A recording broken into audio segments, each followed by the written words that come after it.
بسم اللہ الرحمن الرحیم نحمدہ ونصلی ونسلم علی رسولہ الکریم واشہد ان لا الہ الا اللہ وحدہ لا شریک لہ واشہد ان محمدا عبدہ ورسولہ اما بعد۔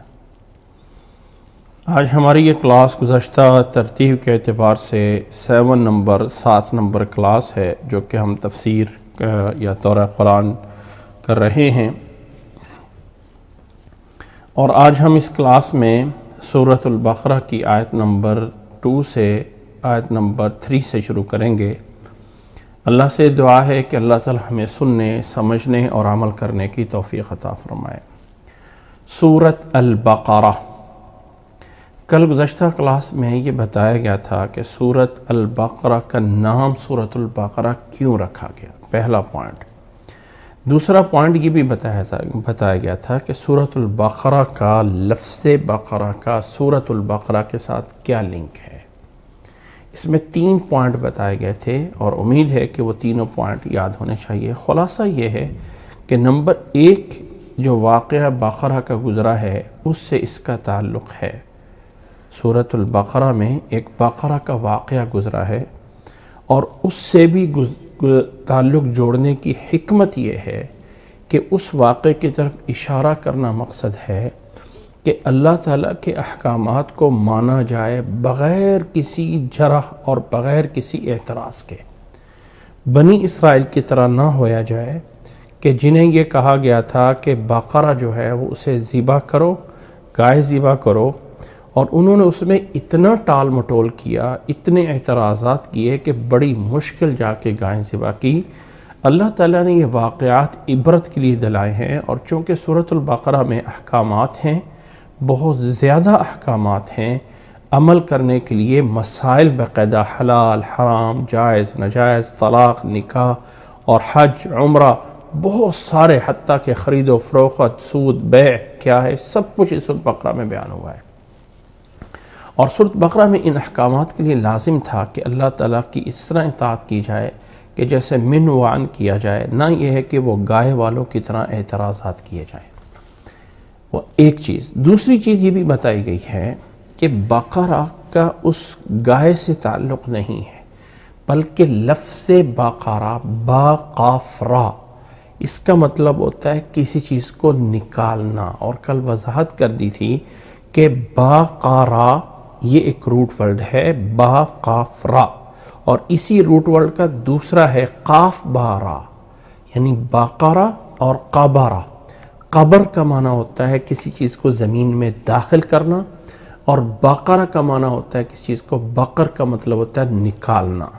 تو یہ گائے جس کو ہم کو بولتے ہیں گائے، وہ چونکہ زمین سے کھدائی کر کے چیزوں کو نکالتی تھی، تو نکالنے، ہل چلانے کے کام میں آتی تھی، تو اس پہ لفظ بقرہ اس مناسبت سے بولا گیا ہے۔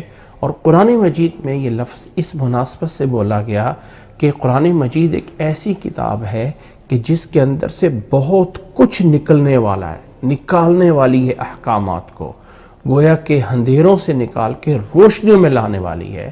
اور اس کا اپوزٹ با قاف را، بقرہ کا اپوزٹ ہوتا ہے قاف با را، قبر۔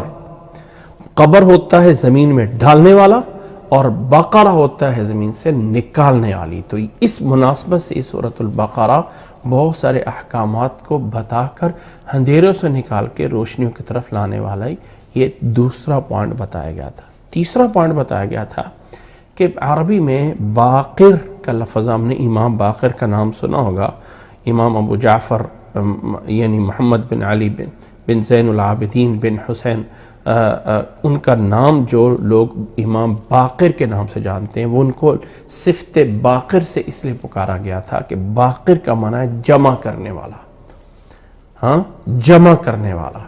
تو جمع کرنا بھی اس کا ایک روٹ ورڈ کا معنی آتا ہے، اور اس کا مطلب یہ ہے کہ السورۃ الجامعہ، ایک سورۃ البقرہ یعنی ایک ایسی سورت جو بہت کچھ اپنے اندر جامع ہے۔ یاد رکھیں، یہ ساری پوائنٹ میں نے کل پوری وضاحت سے ان کی ڈیٹیل بتا دی تھی کہ یہ سورت بہت کچھ اپنے اندر جمع کیے ہوئے ہے۔ قرآن مجید کی سب سے بڑی صورت ہے اور بڑی عظیم صورت ہے، بلکہ قرآن مجید کی سب سے عظیم ترین آیت اسی سورۃ البقرہ میں موجود ہے، جس کو ہم آیت الکرسی کے نام سے جانتے ہیں۔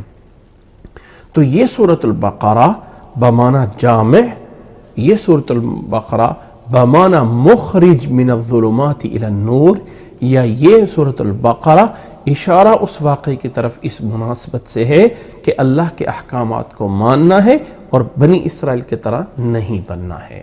یہ اس کے نام بقرہ کے رکھنے کی حکمتیں بتائی گئی تھیں کل گزشتہ درس میں۔ سورۃ البقرہ کے فضائل بھی بیان کر دیے گئے تھے، اور اس سورۃ البقرہ کی جو پہلی آیت ہے، اس سورۃ البقرہ کی جو پہلی آیت ہے الف لام میم ذالک الکتاب لا ریب فیہ ھدی للمتقین، ان دو آیتوں میں پہلی آیت جو الف لام میم تھی، جو حروف مقطعات ہیں، جن حروف مقطعات کو اللہ کے علاوہ کوئی نہیں جانتا ہے کہ ان کا معنی کیا ہے، اور یہاں پر بھی وضاحت کر دی گئی تھی کہ حروف مقطعات سے مطلب کیا ہے، حروف مقطعات سے مطلب کیا ہے، کیا ہے حروف مقطعات؟ الگ الگ حرف جیسے الف با تا سا ہوتے ہیں، اور قرآن مجید کی آیات دو حصوں میں ہیں، کچھ محکم ہیں اور متشابہ ہیں، تو یہ والے الفاظ ان آیات میں آتے ہیں جو کہ متشابہات ہیں، جن کا پورا معنی جو ہے وہ اللہ کے علاوہ کوئی نہیں جانتا ہے، تو اس اعتبار سے یہ حروف مقطعات میں سے ہیں۔ اور مزید اس میں اور چیزیں بھی بیان کی گئی تھیں۔ آپ لوگوں سے میں چاہتا ہوں کہ جو لوگ چل رہے ہیں، اگر ایک کلاس مس ہو گئی ہو تو پیچھے بہت کچھ مس ہو جاتا ہے، اس لیے میری گزارش یہ ہوگی کہ ان تمام باتوں کو تفصیل سے سننے کے لیے گزشتہ کلاس کو لازمی جو ہے وہ سن لیجئے۔ اس کے بعد دوسری آیت الف لام میم ذالک الکتاب لا ریب فیہ پہ بات کی گئی، اور بتایا گیا کہ ذالک اشارہ عربی میں دور کا ہے، دور اشارہ کیا جاتا ہے، اور کتاب جو ہے وہ قریب ہے، تو دور کا اشارہ قریب کے لیے بولا گیا ہے، عظمت دینے کے لیے کہ یہ وہ عظیم کتاب ہے، یہ وہ عظیم کتاب ہے جس میں کوئی شک نہیں ہے۔ کس معنی میں؟ کہ یہ چیز کتاب اپنے معنی میں سچی ہے، اپنے خبروں میں جو بیان کیا ہے وہ برحق ویسے ہو کے رہے گا، اور یہ کتاب اپنے یعنی امر اور نہیں میں بالکل صحیح اور درست ہونے میں کوئی شک نہیں، اور اس کتاب کے منزل من اللہ ہونے میں بھی کوئی شک نہیں ہے۔ اور یہاں پر یہ بھی بتا دیا گیا تھا کہ کتاب قرآن مجید کا نام ہے، اور اسی طرح کتاب کے علاوہ اس قرآن کا نام قرآن بھی ہے، اور لفظ قرآن اور لفظ کتاب میں کیا فرق ہے؟ قرآن مجید کے دونوں نام ہیں، لیکن ان دونوں ناموں میں کیا فرق ہے یہ بھی کل کلاس میں بتا دیا گیا تھا، وہاں جا کے آپ اس کو سن سکتے ہیں۔ لا ریب فیہ میں یہ پہلی صفت ہے اس کی کہ اس میں کوئی شک نہیں ہے، اور دوسری صفت ہے ھدی للمتقین، کہ یہ کتاب ہدایت ہے متقین کے لیے۔ اور میں نے وہاں پہ وضاحت کر دی تھی کہ قرآن مجید متقین کے لیے ہدایت ہے یا تمام دنیا کے لوگوں کے لیے ہدایت ہے؟ کیا کافروں کے لیے ہدایت کا راستہ نہیں ہے قرآن مجید میں؟ کیا متقی جو نہیں ہیں ان کے لیے ہدایت کا راستہ نہیں ہے قرآن مجید؟ تو اس کا جواب بھی بتا دیا گیا تھا کہ ہدایت کے دو معنی ہیں، ایک ہے ہدایت کا معنی راستہ دکھانا، اور ایک ہے راستے پہ چلانا۔ تو ہدایت بمعنی راستہ دکھانا، تو سب کو دکھا رہی ہے راستہ۔ قرآن مجید سب کے لیے ہدایت ہے، سب کو راستہ دکھایا جا رہا ہے، یہ صحیح ہے، یہ غلط ہے، یہ سیدھا راستہ ہے، یہ صراط مستقیم ہے، لیکن اس راستے پہ چلایا ان کو جائے گا جو متقی بنیں گے۔ اور یہاں پر یہ بھی وضاحت کر دی گئی تھی کہ اللہ نے جو انسان کو اختیار دیا ہے، جس اختیار پہ اللہ نے اس کو جنت یا جہنم کا حقدار بنانا ہے، اس اعتبار سے وہ اختیار کتنا ہے، وہ اختیار کتنا اختیار ہے، تو اس میں سے ایک پہلی کوشش کرنا یہ انسان کے ذمہ ہوتا ہے، نیکی کرنے میں بھی اور گناہ کرنے میں بھی۔ اس کے بعد وہ کام پورا کروانا انسان سے وہ اللہ کے ذمہ ہوتا ہے، جس کو ہم کہتے ہیں کہ اللہ مجھے توفیق دیتا ہے نماز پڑھنے کی، اللہ مجھے توفیق دے رہا ہے روزے رکھنے کی، تو وہ جو توفیق ہے، وہ جو اختیار نیکی پہ چلانے کا ہے، وہ اللہ چلاتا ہے، بندہ نہیں چل سکتا، بندہ اپنے پاس سے نہیں کر رہا، اللہ کے اجازت اور اللہ اس سے کروا رہا ہے، لیکن اس کام کرنے سے پہلے کا جو اس کا چناؤ کرنا ہے، اختیار کرنا ہے، یہ ہے حق بندے کے پاس، اس کے پاس صحیح اور غلط کرنے کا اختیار ہے، اور اسی پہ اس کا محاسبہ ہونا ہے۔ اور یہ کتاب اس ہدایت کے دوسرے معنی میں ہے کہ بندے کو توفیق دے رہی ہے متقین کو صحیح راستے پہ چلانے کے لیے، یہ وہ عظیم کتاب ہے۔ مزید اس کی تفاصیل، یہ خلاصہ ہے گزشتہ کلاس کا، اور مزید اس میں آپ لوگ گزشتہ کلاس میں پورا سن سکتے ہیں، تفصیل کے ساتھ جو ہے وہاں پہ ہم نے بیان کیا ہے۔ ابھی چل رہے ہیں آگے، اور وہ ہے اس کی تیسری آیت، اعوذ باللہ من الشیطان الرجیم، بسم اللہ الرحمن الرحیم، اور وہ ہے یہ الذین یؤمنون بالغیب ویقیمون الصلاة ومما رزقناہم ینفقون۔ امید ہے کہ ابھی یہ بڑا ہو کے آپ لوگوں کے سامنے نظر آ رہا ہوگا۔ میں اس کو دوبارہ ایک دفعہ چھوٹا کر رہا ہوں، اور پھر دوبارہ سے آپ لوگوں کے سامنے بڑا کروں گا، تاکہ صرف یہی بڑا اور باقی الفاظ نہ بڑے ہوں۔ جی، یہاں سے مجھے اس کو سیٹ کرنا ہے، اور یہاں تک اس کو جو ہے وہ میں لے کے آ رہا ہوں، اور یہ آیت نمبر 3 ہے۔ یہ جو آیت ہے، جی اس کو میں الگ کر رہا ہوں، الذین یؤمنون بالغیب ویقیمون الصلاة ومما رزقناہم ینفقون۔ یہ آیت شروع ہو رہی ہے لفظ الذین سے۔ عربی میں یہ الذین اسم موصول ہوتا ہے۔ اسم موصول کہتے ہیں اس چیز کو، اسم موصول کہتے ہیں ایک ایسی چیز کو کہ جس کو پیچھے کسی نہ کسی سے جوڑا جا رہا ہو، یا وہ اس کو آگے کسی سے جوڑنا ہو، بذات خود وہ کسی نہ کسی کے ساتھ اٹیچ ہو کے پورا کلام بنتا ہو۔ پورا کلام وہ نہیں بن سکتا جب کہ اس کو کسی کے ساتھ ملایا نہ جائے۔ الذین، جو کہ وہ لوگ، جو کہ یہ کرنے والے، جو کہ یہ، اس کو کہا جاتا ہے اسم موصول۔ تو اسم موصول فرمایا الذین، وہ جو کہ لوگ ایسے ہوں گے جن کی یہ اگلے صفتیں ہیں۔ اب یہاں پر الذین کے 3 معانی ہیں، 3 انداز سے اس کو جو ہے وہ ہم شمار کر سکتے ہیں۔ پہلی چیز اور واضح چیز وہ یہ ہے کہ یہ الذین پیچھے جو متقین ہے ان کی صفت بیان ہو رہی ہے، کہ اللہ تعالیٰ نے فرمایا یہ قرآن مجید جو ہدایت ہے متقین کے لیے، پھر اس کے بعد متقین کی جب وضاحت شروع ہوئی کہ کون ہے متقین، کون ہے متقین، فرمایا الذین یؤمنون بالغیب ویقیمون الصلاة ومما رزقناہم ینفقون۔ یہ لوگ ہیں جنہیں متقین کہا جاتا ہے۔ یعنی کون ہیں وہ لوگ متقین؟ تو اس کا جواب الذین یؤمنون بالغیب ہے۔ الذین یؤمنون بالغیب یہ ایک متقین کی صفت ہے پہلی، ایک بات۔ دوسری بات یہ ہے کہ متقین پہ آ کے بات پوری ہو گئی ہے، اور وہ یہ ہے ذالک الکتاب لا ریب فیہ ھدی للمتقین، بات پوری ہو گئی ہے۔ اب اگلی بات اور اگلا سٹیٹمنٹ الگ سے شروع ہو رہا ہے، اور وہ ہے اللہ تعالیٰ نے فرمایا کہ یہ کتاب متقین کے لیے ہدایت ہے، اور اے لوگو ایز اے نصیحت کے شروع ہو رہا ہے کہ وہ لوگ جو غیب پہ ایمان لاتے ہیں، نماز کو قائم کرتے ہیں، اللہ کے دیے ہوئے رزق سے خرچ کرتے ہیں، اور اللہ کی نازل کردہ چیزوں پہ ایمان لاتی، یعنی اگلی آیتیں ایز اے ابتدا کے، اور پھر آگے آیت نمبر 5 میں ان کی خبر دے دی گئی کہ اولئک علی ھدی من ربہم، وہ الذین یؤمنون بالغیب، وہ الذین یؤمنون بالغیب جو پیچھے آ رہا ہے، اس کی آگے چل کے اولئک علی ھدی من ربہم واولئک هم المفلحون میں جو ہے وہ خبر جو ہے دے دی گئی۔ گویا کہ الذین یؤمنون سے متقین تک جو ہے وہ 5ویں آیت تک جو ہے وہ ایک کلام بنتا ہے، جو مستقل ایک سٹیٹمنٹ ہے، اس کا تعلق پیچھے متقین سے نہیں ہے۔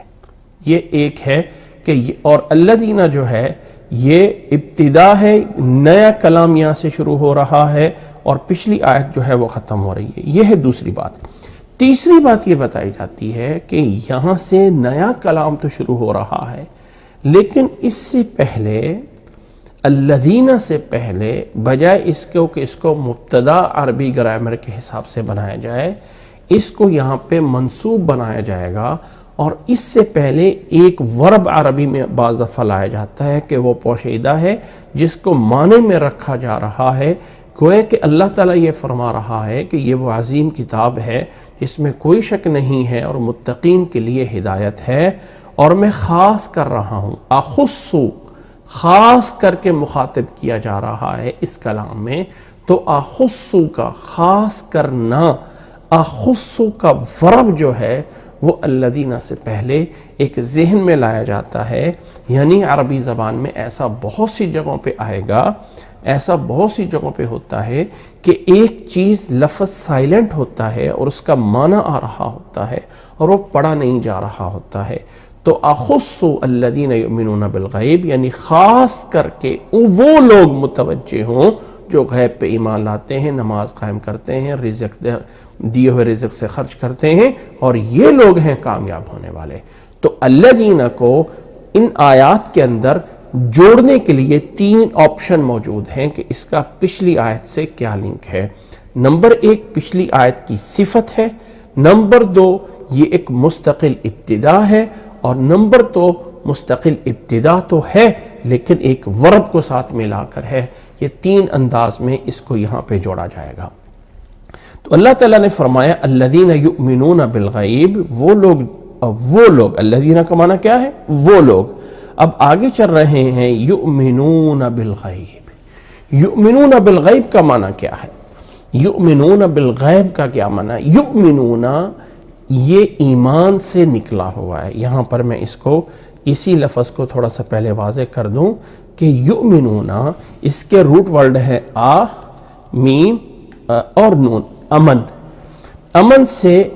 امن سے جو ہے یہ بنا ہوا ہے یؤمنون، آمن یؤمن ایمان، آمن یؤمن ایمان۔ اب یہاں پر یہ آمن یؤمن ایمان، ویسے اس کا لغت میں معنی ہوتا ہے ماننا اور تصدیق کرنا، ماننا اور تصدیق کرنا۔ تصدیق جو ہے اس معنی میں آتا ہے یہ یعنی آمن یؤمن۔ نوٹ کریں یہ لفظ بھی اپنے عربی گرامر کے اعتبار سے، یہ لفظ بھی اپنے گرامر کے اعتبار سے مجرد اور مضیفی میں، تو مجرد میں جو امن ہے اس کا معنی ہوتا ہے سلامتی، سلامتی، ٹھیک ہے؟ اور یہی اگر اس میں تھوڑا سا ایک لفظ ایڈ ہو جاتا ہے اور یہ بن جاتا ہے آمنہ، جیسے اکرمہ، اس کے بعد مدہ آ جاتا ہے، آمنہ جب بن جاتا ہے تو اس کا معنی ہوتا ہے آمنہ یعنی ماننا اور تصدیق کرنا۔ یہ اس کا لغت کے اعتبار سے معنی جو ہے وہ کیا جاتا ہے کہ لغت کے اعتبار سے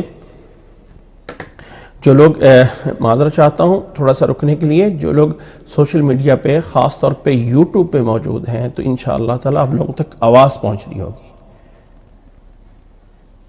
اللہ اکبر، اللہ اکبر، آپ لوگوں سے آواز پہنچ رہی ہوگی انشاءاللہ تعالیٰ۔ جی اللہ تعالیٰ آپ لوگوں کو جزائے خیر عطا فرمائے۔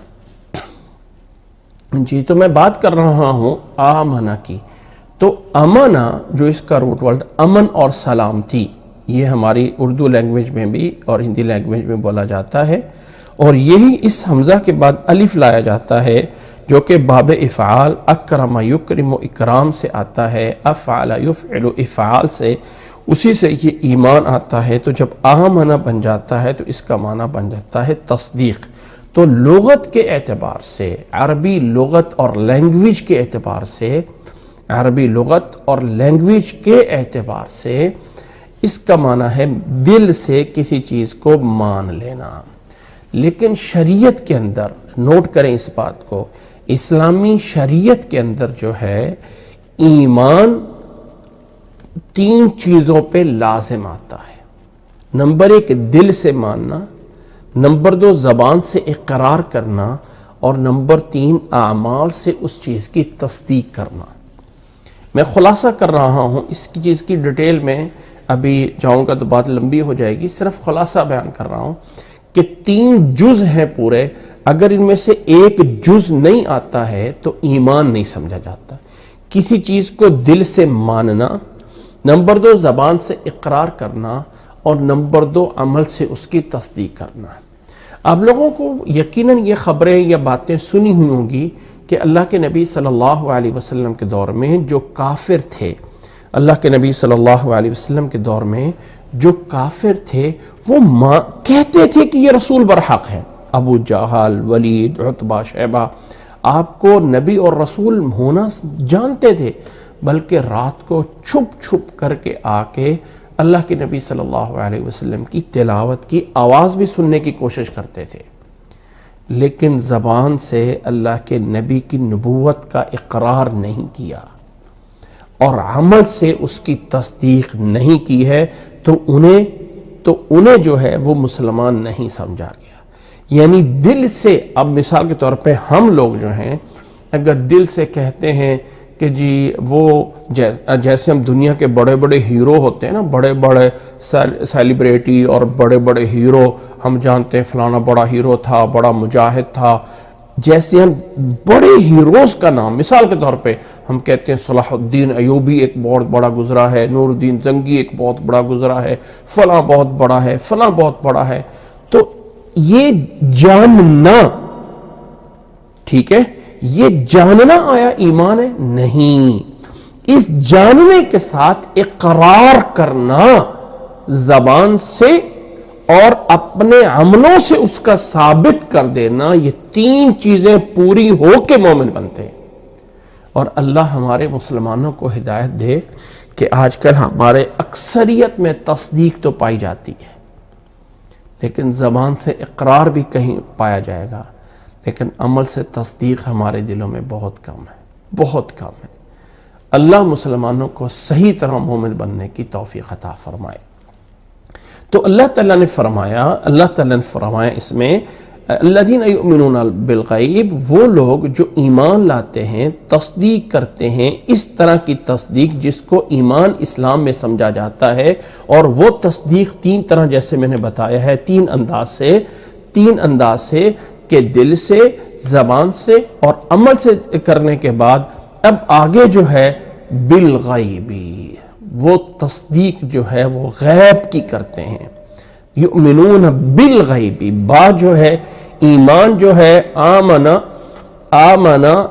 الرسول بما انزل الیہ من ربہ والمؤمنون، آمن الرسول، رسول ایمان لایا، آمن الرسول بما انزل الیہ، یہ جب آگے متعدی ہوتا ہے تو اکثر با کے ساتھ ہوتا ہے، با کے ساتھ ہوتا ہے، با کے ساتھ، جس کا معنی ہوتا ہے یہاں پر ایک بات سمجھ لیجئے کہ جب یہ با کے ساتھ متعدی ہو رہا ہے تو اس کا وہی معنی ہے جو ابھی ہم ڈسکس کر رہے ہیں۔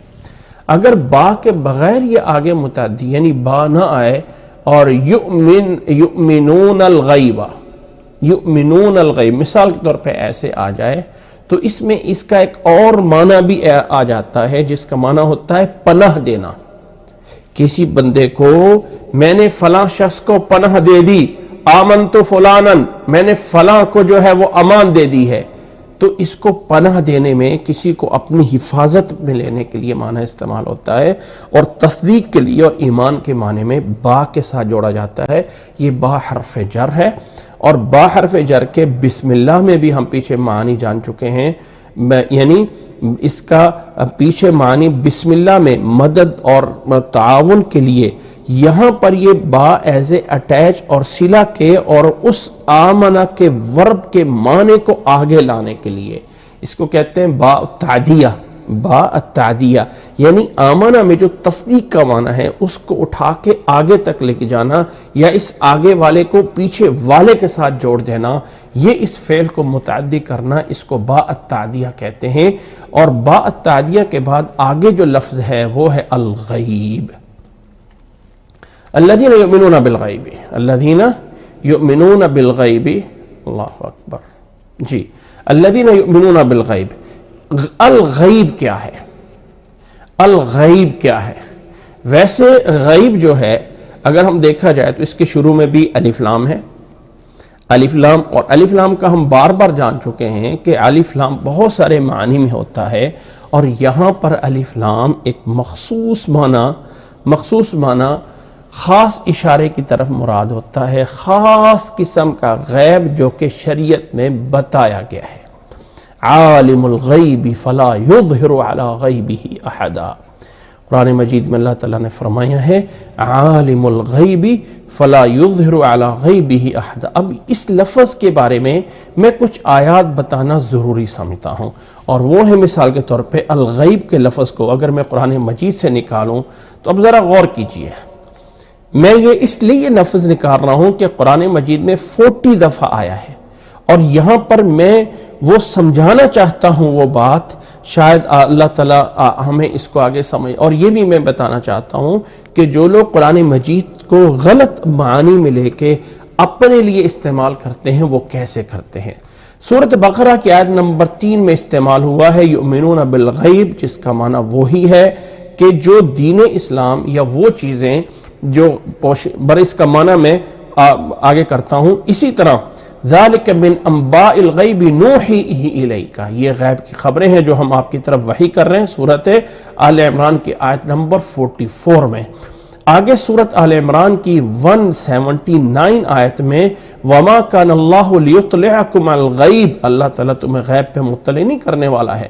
اسی طرح سورۃ مائدہ کی آیت نمبر 94 میں فرمایا یا ایھا الذین آمنوا لیبلونکم اللہ بشیء من الصید تنالہ ایدیکم ورماحکم لیعلم اللہ من یخافہ بالغیب، تاکہ اللہ تعالیٰ جاننا چاہتا ہے کہ کون اللہ پہ ایمان لاتا ہے اس کے غیب کے ساتھ۔ پھر فرمایا سورۃ انعام میں قل ولا اعلم الغیب، فرمایا اے نبی صلی اللہ علیہ وسلم فرما دیجئے قل لا اقول لکم عندی خزائن اللہ ولا اعلم الغیب، میں نہیں جانتا ہوں غیب کو، میں نہیں جانتا ہوں۔ سورۃ انعام کی آیت نمبر 59 میں فرمایا وَعِندَهُ مَفَاتِحُ الْغَيْبِ، اللہ کے پاس ہی غیب کے خزانے ہیں۔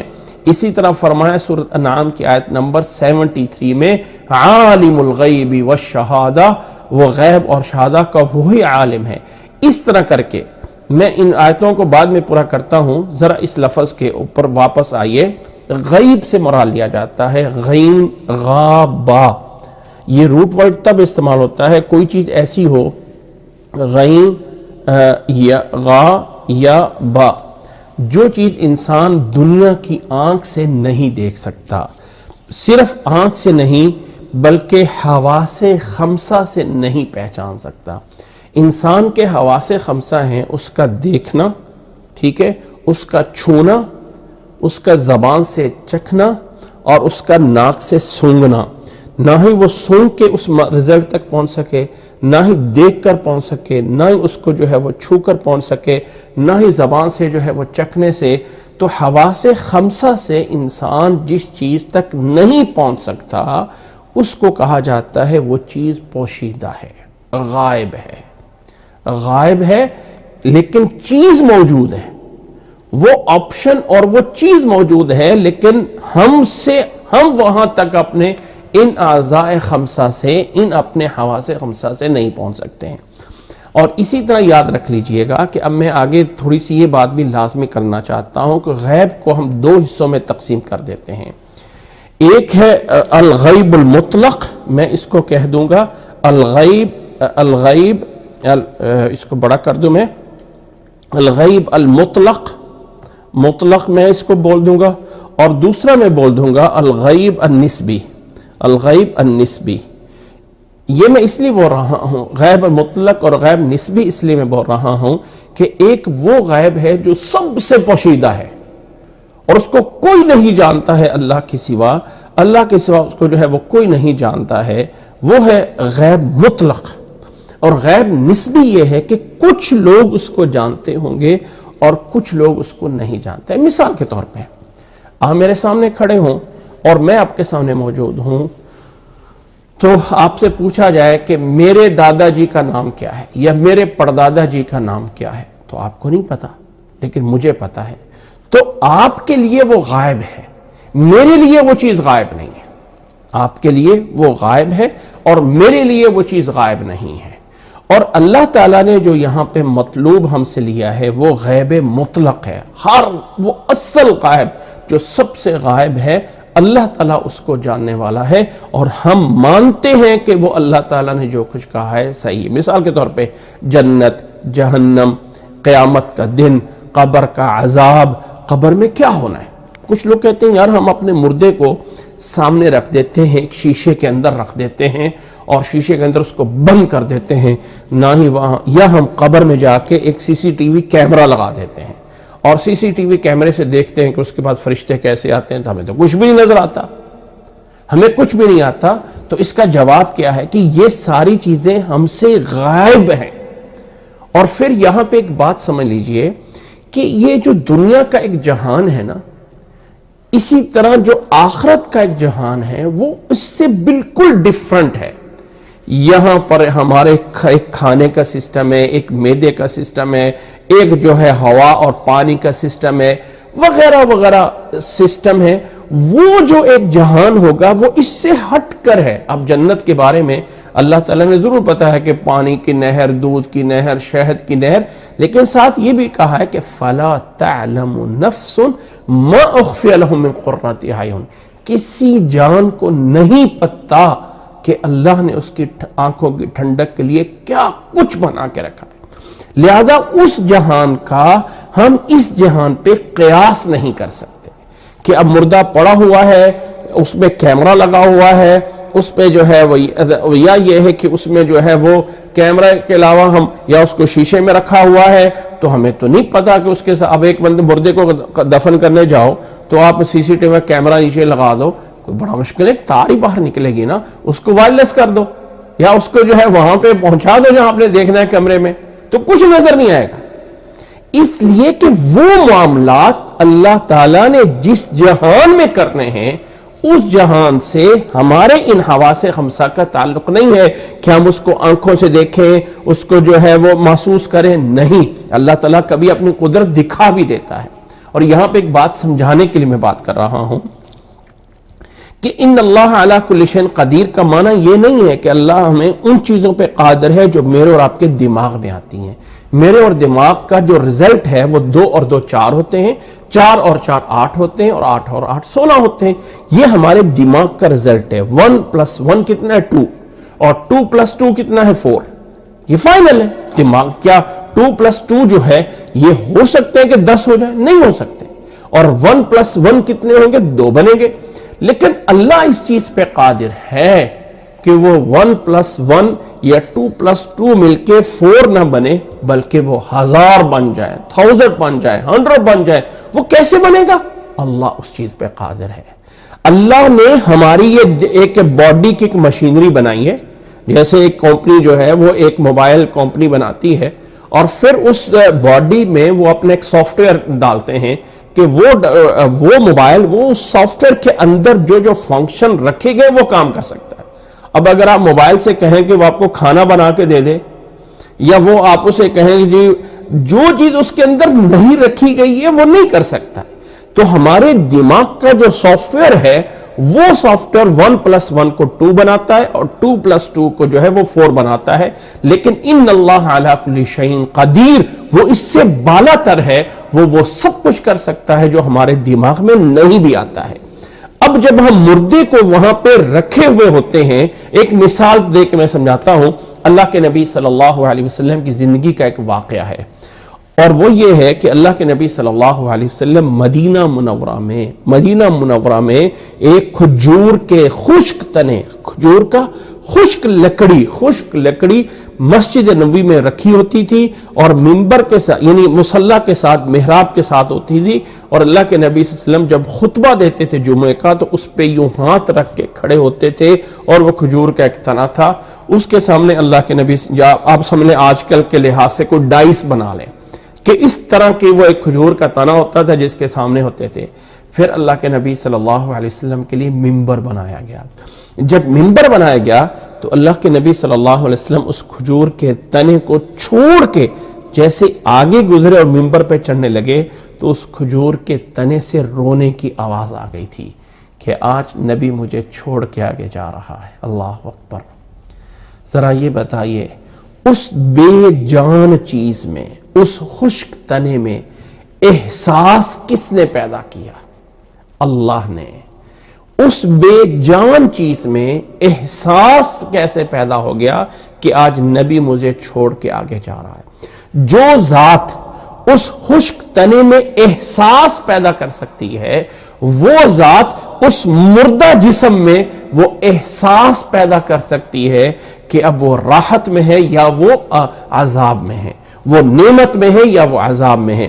اس پہ بحث کرنا کہ بندے کو وہ جو عذاب ہو رہا ہوتا ہے وہ اس کی روح کو ہوتا ہے، یا وہ جنت میں جا رہا ہوتا ہے تو اس کی روح ہوتی ہے، باڈی نہیں۔ باڈی اور روح کا اپنے خاص تعلق ہے اللہ تعالیٰ سے۔ اللہ تعالیٰ نے فرمایا قرآن مجید میں یسألونک عن الروح، آپ سے پوچھتے روح کے، آپ فرمائیے کہ قل الروح من امر ربی، میرے رب کے حکم کا نام روح ہے۔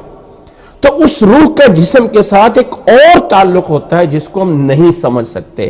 نہیں سمجھنا یہ غیب ہے۔ جو نبی نے فرمایا، جو ہماری عقل میں نہیں آ سکتا ہے، اس کو مان لینا، یہ ہے پہلی صفت متقین کی، یا یہ پہلی چیز آتی ہے غیب کے اندر کہ جو اللہ نے فرمایا، جو نبی نے فرمایا، ہم اس کو تصدیق کرتے ہیں، من وعن اس کو مانتے ہیں۔ یہ مطلب بن گیا الذین یؤمنون بالغیب، وہ لوگ جو غیب پہ ایمان لاتے ہیں، یعنی جو کچھ اللہ نے بیان فرمایا اور جو کچھ اللہ کے رسول صلی اللہ علیہ وسلم نے بیان فرمایا، اور ہم اپنے ذرائع سے، اپنے دماغ سے، اپنے حواس خمسہ سے، اپنے سائنس کے تجربات سے جس لیول پہ نہیں پہنچ سکتے ہیں، لیکن اللہ نے یا اللہ کے رسول نے بتا دیا ہے، اس کا ماننا اور اس پہ ایمان لے آنا اور کہہ دینا کہ جو اللہ نے فرمایا ہے آمنا وصدقنا، یہ معنی ہے الذین یؤمنون بالغیب۔ جن لوگوں کے اندر یہ صفت موجود ہے، اور انہی لوگوں کے اندر دوسری صفت ہے وَيُقِيمُونَ الصَّلَاةَ، اور وہ نماز کو قائم کرتے ہیں، اور تیسری صفت ان کے اندر ہے وَمِمَّا رَزَقْنَاهُمْ يُنْفِقُونَ، اور وہ لوگ جو کچھ ہم نے ان کے رزق میں سے دیا ہے اس میں سے خرچ کرتے ہیں۔ اب یہاں پر یہ جو تینوں صفتیں بیان کی گئی ہیں، غیب کا مطلب سمجھ آ گیا؟ سمجھ آ گیا۔ اچھا، اب قرآن مجید میں کتنی جگہوں پہ یہ لفظ غیب استعمال ہوا ہے، اور سب جگہوں پہ یہی معنی ہے الذین یؤمنون بالغیب۔ اسی طرح ذالک من انباء الغیب، یہ غیب کی خبریں ہیں جو ہم آپ کی طرف وحی کر رہے ہیں۔ وما کان اللہ لیطلعکم الغیب، اللہ تعالیٰ جو ہے تمہیں غیب کی چیزوں میں سے نہیں بتا سکتا، مگر اس میں سے کوئی تھوڑی چیز کو غیب کی خبر اللہ تعالیٰ اپنے رسولوں کو بتا دیتا ہے۔ اسی طرح فرمایا اللہ تعالیٰ جو ہے تمہیں دیکھنا چاہتا ہے کہ کون ہے جو اس پہ غیب پہ ایمان لائے۔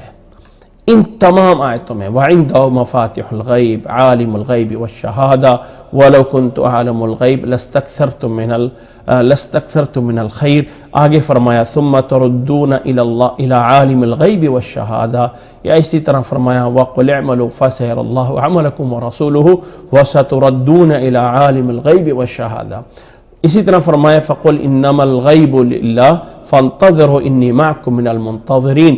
اسی طرح فرمایا سورۃ ہود کی آیت نمبر 31 میں نوٹ کریں وَلَا أَقُولُ لَكُمْ عِنْدِي خَزَائِنُ اللَّهِ وَلَا أَعْلَمُ الْغَيْبِ وَلَا أَقُولُ إِنِّي مَلَكٌ، لوگوں بتا دو ان کو میرے پاس غیب کے خزانے نہیں ہیں، اور میں میرے پاس اللہ کے خزانے نہیں ہیں، اور میں غیب کو نہیں جانتا ہوں، ورنہ میں یہ کہتا ہوں میں فرشتہ ہوں۔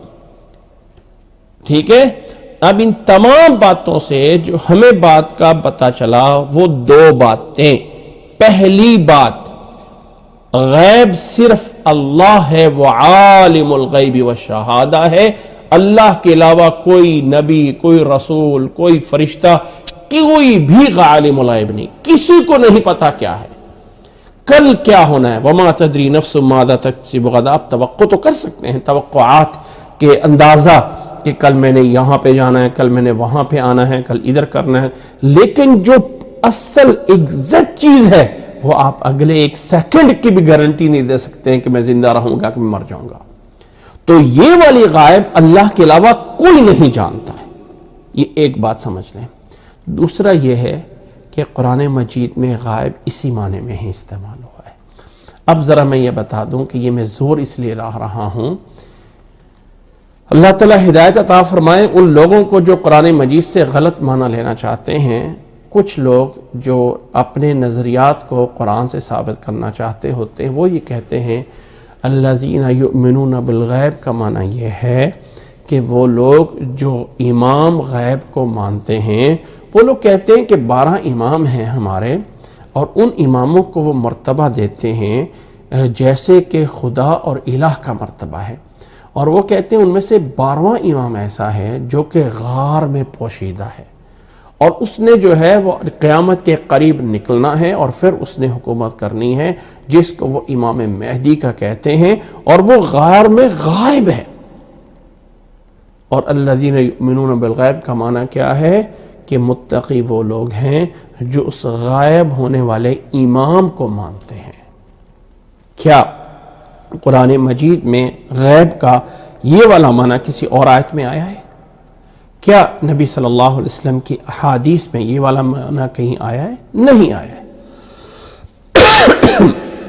میں اس لیے اس بات کا رد کر رہا ہوں کہ یہ بات غلط ہے، اور جو لوگ قرآن مجید اللہ کے اس کلام کو اپنے مخصوص معنوں میں لے جانے کی کوشش کرتے ہیں، یاد رکھ لیں دنیا کا ہر باطل فرقہ بھی قرآن سے دلیل لیتا ہے، دنیا کا ہر شیطانی فرقہ بھی قرآن سے دلیل لیتا ہے، دنیا کا ہر منکر فرقہ بھی قرآن سے دلیل لے رہا ہے۔ کیوں کہ اس قرآن مجید کو بھی اللہ تعالیٰ نے فرمایا ہے یضل بہ کثیر یہدی بہ کثیرا ویضل بہ کثیرا ویہدی بہ کثیرا۔ بہت سے لوگوں کو اللہ اسی قرآن مجید کے ذریعے ہدایت دیتا ہے، اور بہت سے لوگوں کو اسی قرآن مجید کے ذریعے گمراہ کرتا ہے۔ اب وہ لوگ جو ہے کہاں سے ہوتے ہیں؟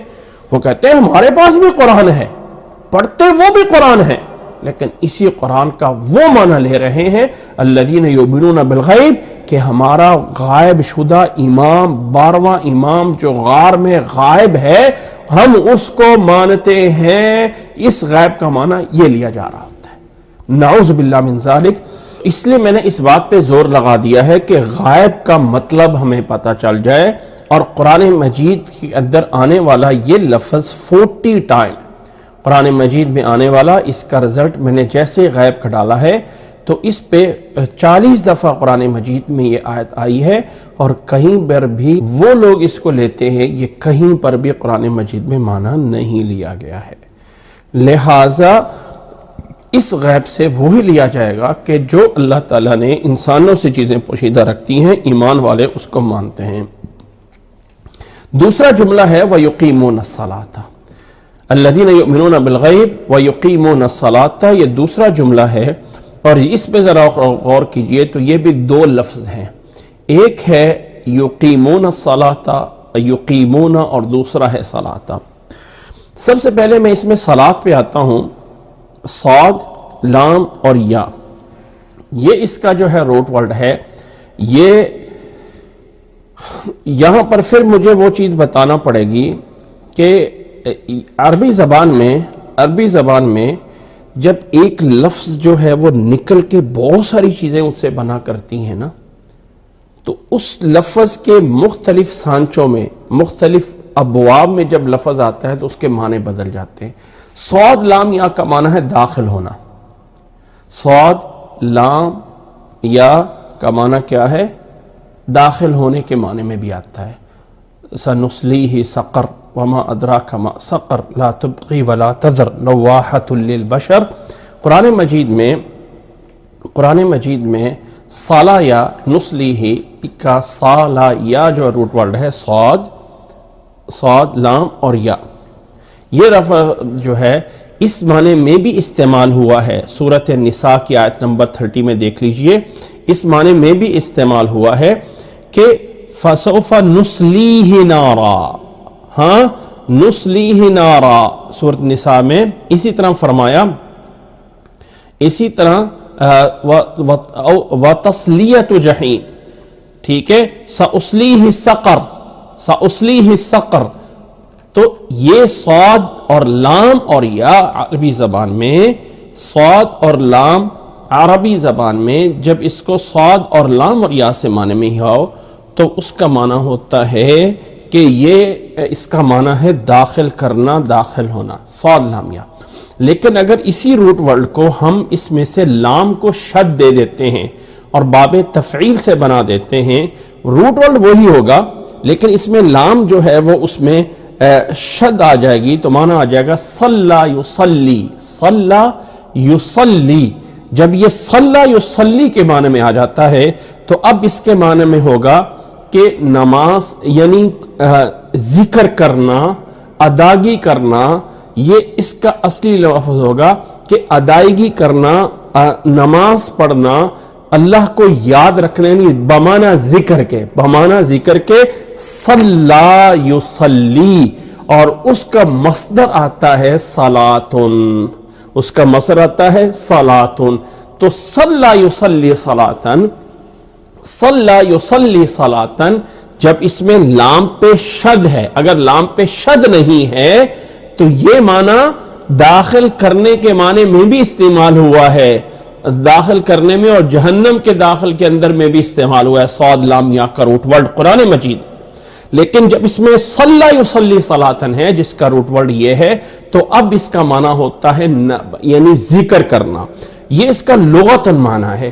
اور اس کی شرعی اصطلاح میں معنی یہ ہے کہ اللہ کا ذکر ایک مخصوص عبادت میں کرنا، ورنہ قرآن مجید میں الصلاۃ بمعنی دعا کے بھی آیا ہے، صلاۃ بمعنی دعا کے بھی آیا ہے، جو نوٹ کیجئے، جیسے کہ ان صلاتک، صلاتک قرآن مجید میں فرمایا ہے خذ من اموالہم صدقۃ تطہرہم وتزکیہم وصل علیہم ان صلاتک سکن لہم واللہ سمیع علیم۔ سورۃ توبہ کی آیت نمبر 103 میں فرمایا آپ ان کے مال سے صدقات لیجئے، انہیں پاک کیجئے، ان کا تزکیہ کیجئے، وصل علیہم، آپ ان کے لیے دعا کیجئے، ان صلاتک سکن لہم۔ اسی طرح قوم ہود نے کہا تھا قالوا یا شعیب الصلاۃ تأمرک ان نترک ما یعبد آباؤنا۔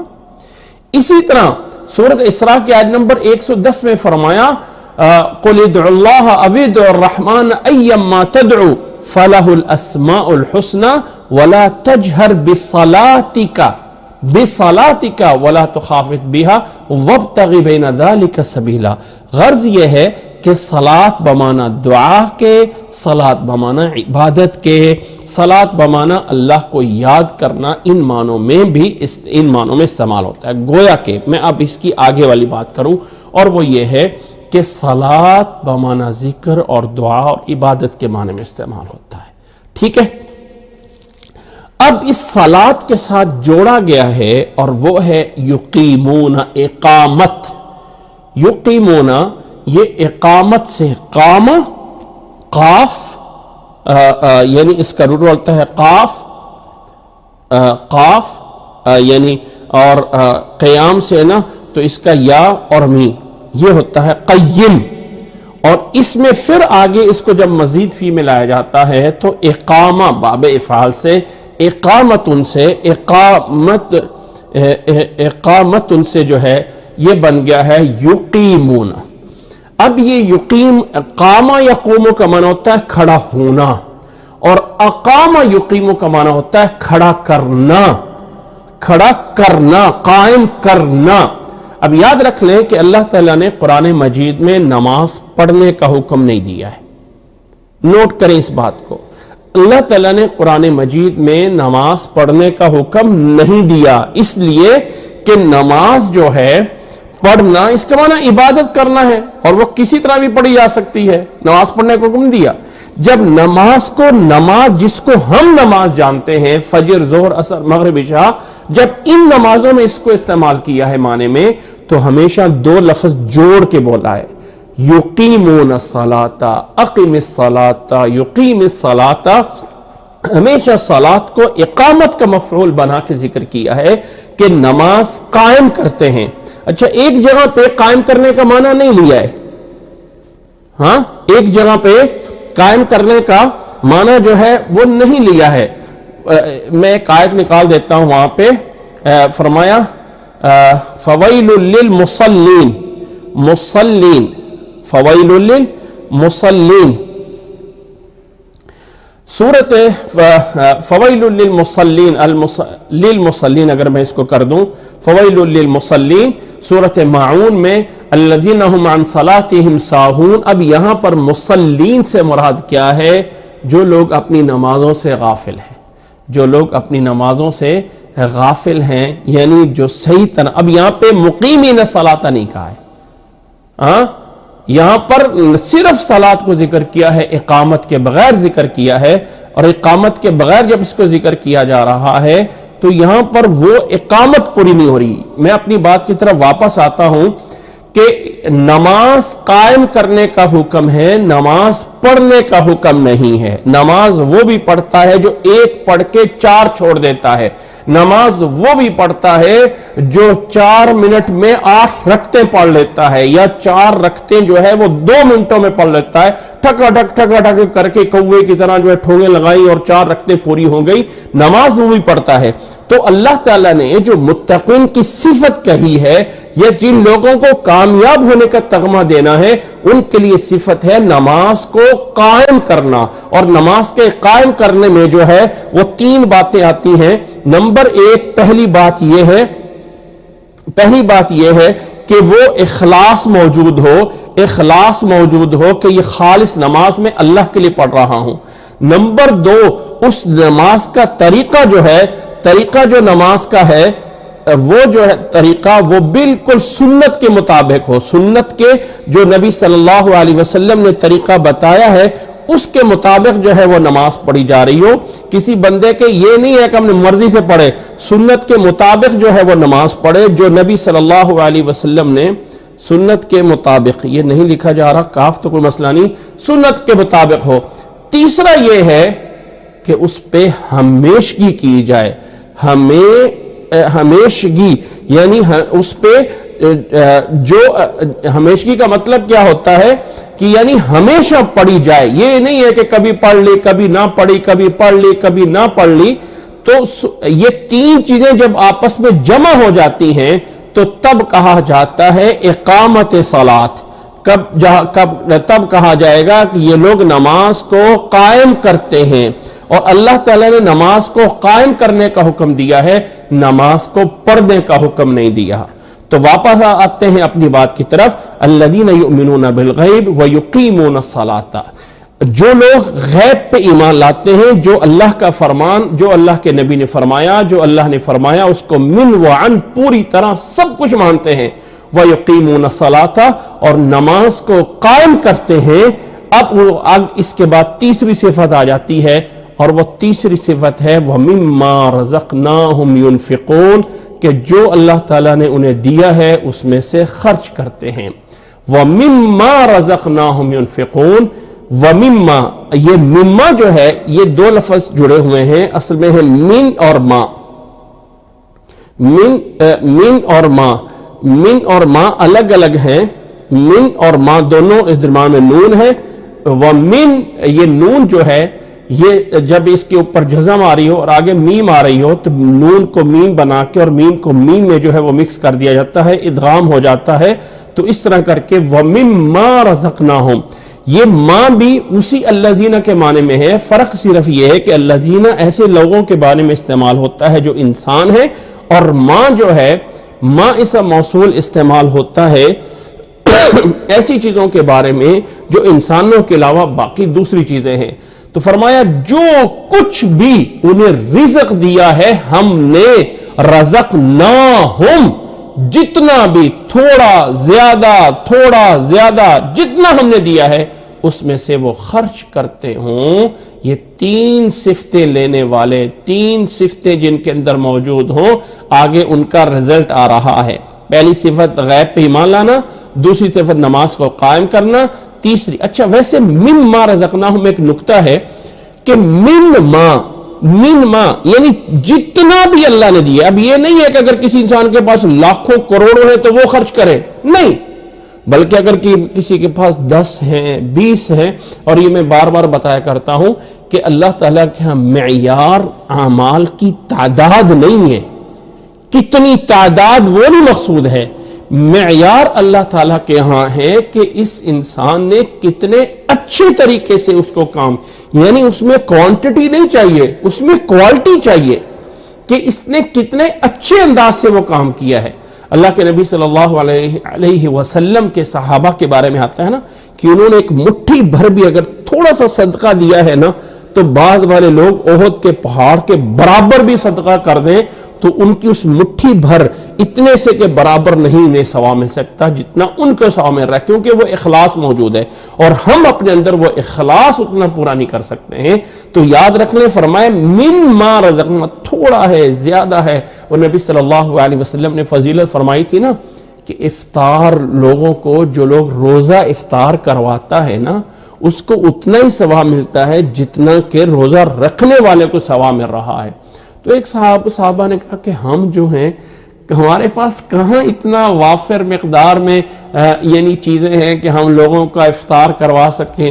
اللہ کے نبی صلی اللہ علیہ وسلم نے فرمایا کہ یہ نہیں ہے افطاری میں کہ تم جو ہے وہ لازمی آگے والے کو سیر کھانا پورا کھلاؤ، اگر کھجور کا ایک ٹکڑا، کھجور کو 2 حصوں میں کر کے وہ بھی کسی کو دے دو گے نا افطاری میں تو اللہ تعالیٰ اس پر بھی ثواب جو ہے وہ دے دے گا۔ فرمایا وَمِمَّا رَزَقْنَاهُمْ يُنْفِقُونَ، نفقہ کا معنی ہوتا ہے، اس کے لغوی معنی کی طرف میں اس وقت نہیں جانا چاہتا ہوں، بس خرچ کرنا، کہ جو اللہ کے راستے میں خرچ کرتے ہیں جن کی یہ 3 صفتیں موجود ہیں ان کو کیا ہوگا یا ان کا انجام کیا ہے، یہ اگلی آیت پڑھنے کے بعد ہوگا۔ اس سے اگلی آیت میں اب آتے ہیں اور اس سے اگلی آیت نمبر 4 جو سورۃ بقرہ کی ہے اس میں پھر اللہ تعالیٰ نے فرمایا وَالَّذِينَ يُؤْمِنُونَ بِمَا أُنزِلَ إِلَيْكَ وَمَا أُنزِلَ مِن قَبْلِكَ وَبِالْآخِرَةِ هُمْ يُوقِنُونَ۔ اب اس آیت میں پھر ایمان کا ذکر ہے۔ ایمان پیچھے بھی آیت میں ہو چکا ہے یؤمنون بالغیب میں، پیچھے بھی ہو چکا ہے یؤمنون بالغیب میں، اور پھر اس کے آگے یہ آیت نمبر 4 میں دوبارہ سے آ رہا ہے والذین یؤمنون بما انزل الیک وما انزل من قبلک وبالآخرۃ ھم یوقنون۔ اب یہاں پہ دوبارہ اس کا آنا یؤمنون بما انزل الیک، بما انزل الیک، یہ جو دوبارہ آیا ہے یؤمنون بالغیب یہاں پہ اور یہاں پہ یؤمنون بما انزل الیک، کیا فرق ہے؟ یؤمنون بالغیب میں اور یؤمنون بما انزل الیک میں کیا فرق ہے؟ کہ وہ لوگ جو غیب پہ ایمان لاتے ہیں اور وہ لوگ جو ایمان لاتے ہیں اس چیز پہ جو نازل کی گئی ہے آپ کی طرف، اور جو نازل کی گئی ہے آپ سے پہلے بھی اس پر بھی ایمان لاتے ہیں۔ یاد رکھیں کہ جیسے کہا جاتا ہے نا کہ سورۃ بقرہ میں اللہ تعالیٰ نے، میں ایک آیت بیان کر کے پھر اپنی بات کو سمجھاؤں گا، جبریل، میں ایک لفظ نکال لوں آیت کو، اس سے جو ہے وہ سمجھانا آسان ہو جائے گا۔ اللہ تعالیٰ نے فرمایا ہے سورۃ بقرہ کی آیت نمبر 98 میں فرمایا من کان عدوا للہ وملائکتہ ورسلہ۔ آیت کا اتنا حصہ اگر غور کر سکتے ہوں سورۃ بقرہ کی آیت نمبر 98 کا، کہ اللہ نے فرمایا جو کوئی بھی دشمن ہے اللہ کا اور فرشتوں کا اور اللہ کے رسولوں کا، آ گیا۔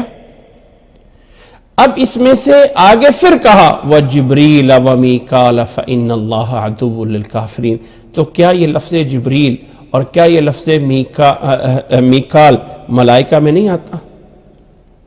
جب اللہ نے پیچھے فرما دیا کہ جو کوئی دشمن ہے اللہ کا اور جو کوئی دشمن ہے فرشتوں کا اور جو کوئی دشمن ہے رسولوں کا، تو درمیان میں پھر وضاحت آ گئی وَجِبْرِيلَ وَمِيكَالَ۔ حالانکہ لفظ جبریل اور لفظ میکال ملائکہ کے اندر داخل ہے، ملائکہ معنی فرشتے ہیں، تو ان فرشتوں میں جبریل علیہ السلام بھی ہیں اور ان فرشتوں پہ میکائیل علیہ السلام بھی ہیں۔ ہاں، جب ان پہ یہ دونوں فرشتے ملائکہ میں شامل ہیں تو پھر الگ سے ذکر کرنے کا کیا مقصد ہے؟ یاد رکھ لیں قرآن مجید جو ہے اس میں یہ ہوتا ہے کہ پہلے کبھی کبھی خاص چیز کو الگ سے ہائی لائٹ کیا جاتا ہے، اس کو مجمل ذکر ہونے کے بعد اجمال کے بعد تفصیل کا آنا، اجمال کے بعد تفصیل کا آنا، کہ کچھ چیزیں ہائی لائٹ کرنا ہوتی ہیں کہ لوگوں یؤمنون بالغیب میں سب چیزیں آ جاتی ہیں، لیکن ان تمام چیزوں میں سے خاص خیال رکھنا ہے کہ جو کچھ نبی پہ نازل ہو رہا ہے اس نبی پہ نازل ہونے والی پھر دو چیزیں ہیں، ایک ہے اللہ کا قرآن اور ایک ہے نبی صلی اللہ علیہ وسلم کا فرمان اور نبی صلی اللہ علیہ وسلم کی احادیث بھی۔ تو یؤمنون بالغیب میں وہ تمام چیزیں موجود ہیں جو کہ ایمانیات والی ہیں، جو جن کا تعلق ایمان سے ہے، جنت، جہنم، قیامت، قبر، وہ تمام چیزیں غیب میں ہیں۔ لیکن والذین یؤمنون بما انزل الیک میں احکام بھی آتے ہیں، احکام، یہ حلال، یہ حرام، یہ جائز اور یہ ناجائز۔ یہاں پر تو آپ کہہ دیں کہ اس غیب میں قیامت ہے، قبر ہے، عذاب ہے، فلاں ہے، جو کچھ بھی غائب ہے، اور اس یؤمنون بما انزل الیک میں وہ تمام چیزیں ہیں جو احکام بھی ہیں، یہ حلال ہے، یہ حرام ہے، یہ جائز ہے، یہ ناجائز ہے، یہ سارے کے سارے احکامات۔ گویا کہ اگر ہم اس غیب میں یؤمنون بالغیب میں اور یؤمنون بما انزل الیک میں ایک فرق یہ بھی کر سکتے ہیں کہ یہاں یؤمنون بالغیب میں ایمانیات ہیں اور یہاں یؤمنون بالغیب میں وہ احکام اور اعمال بھی ہیں جو اللہ نے اپنے نبی صلی اللہ علیہ وسلم کو دیے ہیں۔ ان اعمال کا ماننا اور ان اعمال کی تصدیق کرنا اور ان اعمال کو اپنے کردار پہ لانا، یہ لازمی صفت ہے متقین کی، اور اگلا انجام کامیاب ہونے والا انہی لوگوں کو ملے گا جو نبی صلی اللہ علیہ وسلم پہ نازل کردہ چیزوں پہ ایمانتے ہیں، جس میں نبی صلی اللہ علیہ وسلم کی سنت بھی ہے، نبی صلی اللہ علیہ وسلم کے احکامات بھی ہیں، نبی صلی اللہ علیہ وسلم کی اطاعت کرنا، اللہ کے نبی صلی اللہ علیہ وسلم کے حکم کو ماننا، یہ یؤمنون بما انزل الیک میں ہے۔ اس کے بعد فرمایا کہ والذین یؤمنون بما انزل الیک وما انزل من قبلک، اور جو آپ سے پہلے، جو کچھ آپ سے پہلے نازل ہوا اس پر ایمان لاتے ہیں۔ نبی صلی اللہ علیہ وسلم سے پہلے کیا نازل ہوا؟ حضرت آدم علیہ السلام سے لے کے حضرت عیسیٰ علیہ السلام تک نازل ہونے والی شریعتیں، حضرت آدم علیہ السلام سے لے کے حضرت آدم علیہ السلام سے لے کے حضرت عیسیٰ علیہ السلام تک نازل ہونے والی تمام چیزوں کو ماننا یہ بھی ایمان والوں کا ایک ایمان کا حصہ ہے۔ اللہ تعالیٰ نے جو قرآن مجید میں بار بار کہا ہے نا، بار بار جو قرآن مجید میں کہا ہے بما انزل الیک وما انزل من قبلک وما انزل من قبلک، بار بار کہا ہے۔ یہ اسلام جس کو ہم کہتے ہیں یہ آدم علیہ السلام سے لے کے محمد صلی اللہ علیہ وسلم تک ایک ہی ہے۔ کچھ احکامات چینج ہوتے رہے ہیں، لیکن اسلام، ایمان وہی چلتا آ رہا ہے۔ ایمان اللہ کے بارے میں، قیامت کے بارے میں، آخرت کے بارے میں وہی چل رہا ہے، وہی ایمان چلتا ہوا آ رہا ہے۔ صرف اور صرف یہاں پر جو ہے، یہاں پر کچھ احکامات بدلتے رہے، نماز ایسے پڑھنی ہے، روزہ ایسے رکھنا ہے، فلاں ایسے کرنا ہے، وہ چینج ہوتے رہے ہیں، لیکن دین اسلام جو ہے وہ وہی ہے جو آدم علیہ السلام سے چلا اور محمد صلی اللہ علیہ وسلم تک پہنچا ہے۔ اب یہاں پر ایک مسئلے کو سمجھانے کے لیے میں بات کر رہا ہوں، ذرا مسئلے کو سمجھیے گا۔ کیا تورات میں آنے والا کوئی حکم مسلمانوں کے لیے حکم اس وقت حیثیت رکھتا ہے؟ کیا موسیٰ علیہ السلام کی شریعت، کیا عیسیٰ علیہ السلام کی شریعت، کیا ابراہیم علیہ السلام کی شریعت، ان کے احکامات ہمارے لیے بھی احکامات ہیں؟ وما انزل من قبلک میں تو سب کچھ آتا ہے۔ عموماً مشہور یہ ہے کہ پہلی کتابوں پہ ہم اجمالی طور پہ ایمان لائیں گے اور قرآن پہ ہم تفصیلی طور پہ ایمان لائیں گے۔ پہلے نبیوں کو ہم اجمالاً کا مطلب یہ ہے کہ یعنی ایمان لائیں گے موسیٰ برحق ہے، عیسیٰ علیہ السلام برحق ہے، عیسیٰ، موسیٰ علیہ السلام، باقی نبی ابراہیم، سلیمان علیہ السلام، جتنے بھی نوح علیہ السلام، آدم، سب برحق ہیں، ایک اجمالی طور پہ ایمان لائیں گے، لیکن تفصیلاً ہمیں محمد صلی اللہ علیہ وسلم اور شریعت محمدی پہ اور قرآن پہ ایمان لانا ہے۔ عموماً بات یہ مشہور ہے، لیکن یاد رکھیں ایسا نہیں ہے۔ یہ کہیں ایسا نہیں آیا ہے کہ موسیٰ علیہ السلام کی شریعت کو آپ نے اجمالی طور پہ ماننا ہے، یہ کہیں ایسا نہیں آیا کہ عیسیٰ علیہ السلام کی بات کو آپ نے بس نہیں چھوڑ دیا، بات ختم۔ اس وقت آدم علیہ السلام سے لے کے عیسیٰ علیہ السلام تک تمام نبیوں کی شریعت ہمارے لیے شریعت ہے۔ اللہ تعالیٰ نے نبی صلی اللہ علیہ وسلم کو قرآن مجید میں کتنی دفعہ یہ کہا ہے وَأَوْحَيْنَا إِلَيْكَ أَنِ اتَّبِعْ مِلَّةَ إِبْرَاهِيمَ، کتنی دفعہ ملت ابراہیمہ کی کتنی دفعہ جو ہے وہ ذکر موجود ہے قرآن مجید میں، وَأَوْحَيْنَا إِلَيْكَ أَنِ اتَّبِعْ مِلَّةَ إِبْرَاهِيمَ حَنِيفًا وَاتَّبِعْ مِلَّةَ إِبْرَاهِيمَ حَنِيفًا۔ ذرا یہ آیتیں جو ہے وہ میرے خیال آپ لوگوں کے سامنے جو ہے وہ نظر آ رہی ہوں گی۔ اللہ تعالیٰ نے فرمایا قُلْ صَدَقَ اللَّهُ فَاتَّبِعُوا مِلَّةَ إِبْرَاهِيمَ حَنِيفًا، اللہ فرماؤ اللہ نے سچ فرمایا، فَاتَّبِعُوا ملت ابراہیمی کی پیروی کرو جو کہ مشرکین میں سے نہیں تھے۔ پھر فرمایا وَمَنْ أَحْسَنُ دِينًا مِمَّنْ أَسْلَمَ وَجْهَهُ لِلَّهِ وَهُوَ مُحْسِنٌ وَاتَّبَعَ مِلَّةَ إِبْرَاهِيمَ حَنِيفًا وَاتَّخَذَ اللَّهُ إِبْرَاهِيمَ خَلِيلًا۔ اسی طرح سورہ انعام میں فرمایا قُلْ إِنَّنِي هَدَانِي رَبِّي إِلَى صِرَاطٍ مُسْتَقِيمٍ دِينًا قِيَمًا مِلَّةَ إِبْرَاهِيمَ حَنِيفًا وَمَا كَانَ مِنَ الْمُشْرِكِينَ۔ اسی طرح سورۃ النحل میں فرمایا ثُمَّ أَوْحَيْنَا إِلَيْكَ أَنِ اتَّبِعْ مِلَّةَ إِبْرَاهِيمَ حَنِيفًا وَمَا كَانَ مِنَ الْمُشْرِكِينَ۔ ان تمام آیتوں سے اب کیا کہیں کہ صرف ابراہیم علیہ السلام خاص ہے؟ نہیں، ملت ابراہیمی، وہ منہج، وہ دستور، وہ انداز جو نبیوں کا ہے، اس تمام پہ ایمان لانا ضروری ہے۔ ہاں اس وقت تورات کو بھی ہم مانتے ہیں، اس وقت انجیل کو بھی ہم مانتے ہیں، اس وقت زبور کو بھی ہم مانتے ہیں، اسی طرح صحف ابراہیم اور موسیٰ ان کو بھی ہم مانتے ہیں، پوری کتابوں کو جزئیات کے ساتھ مانتے ہیں۔ بس فرق صرف پتہ ہے کیا ہے؟ فرق پتہ ہے کیا ہے؟ فرق یہ ہے کہ پہلی کتابیں اور پہلی شریعتیں ان لوگوں کے حوالے کر دی تھی کہ تم خود اس کی حفاظت کرو، اور وہ لوگ اس کی حفاظت نہ کر سکے، اس میں رد و بدل کر دیا۔ اب اگر ہمارے سامنے اللہ کے نبی عیسیٰ علیہ السلام کی کوئی حدیث آ جائے، نوٹ کریں اس بات کو، آ جائے ہم تک سند صحیح کے ساتھ، سند صحیح کے ساتھ، اور ہماری شریعت نے اس کو منسوخ نہ کیا ہو، تو وہ حکم بھی ہمارے لیے حکم ہے۔ میں اس کی عموماً مثال دیا کرتا ہوں کہ امام بخاری رحمہ اللہ نے صحیح البخاری میں ایک باب قائم کیا ہے کہ انسان جب اکیلا تنہائی میں موجود ہو، چار دیواری میں جیسے باتھ روم میں ہے، یا اکیلا موجود ہو، تو اس وقت انسان اپنے سارے کپڑے اتار کے غسل کر سکتا ہے۔ دلیل کہاں سے لی ہے؟ دلیل کہاں سے لی ہے؟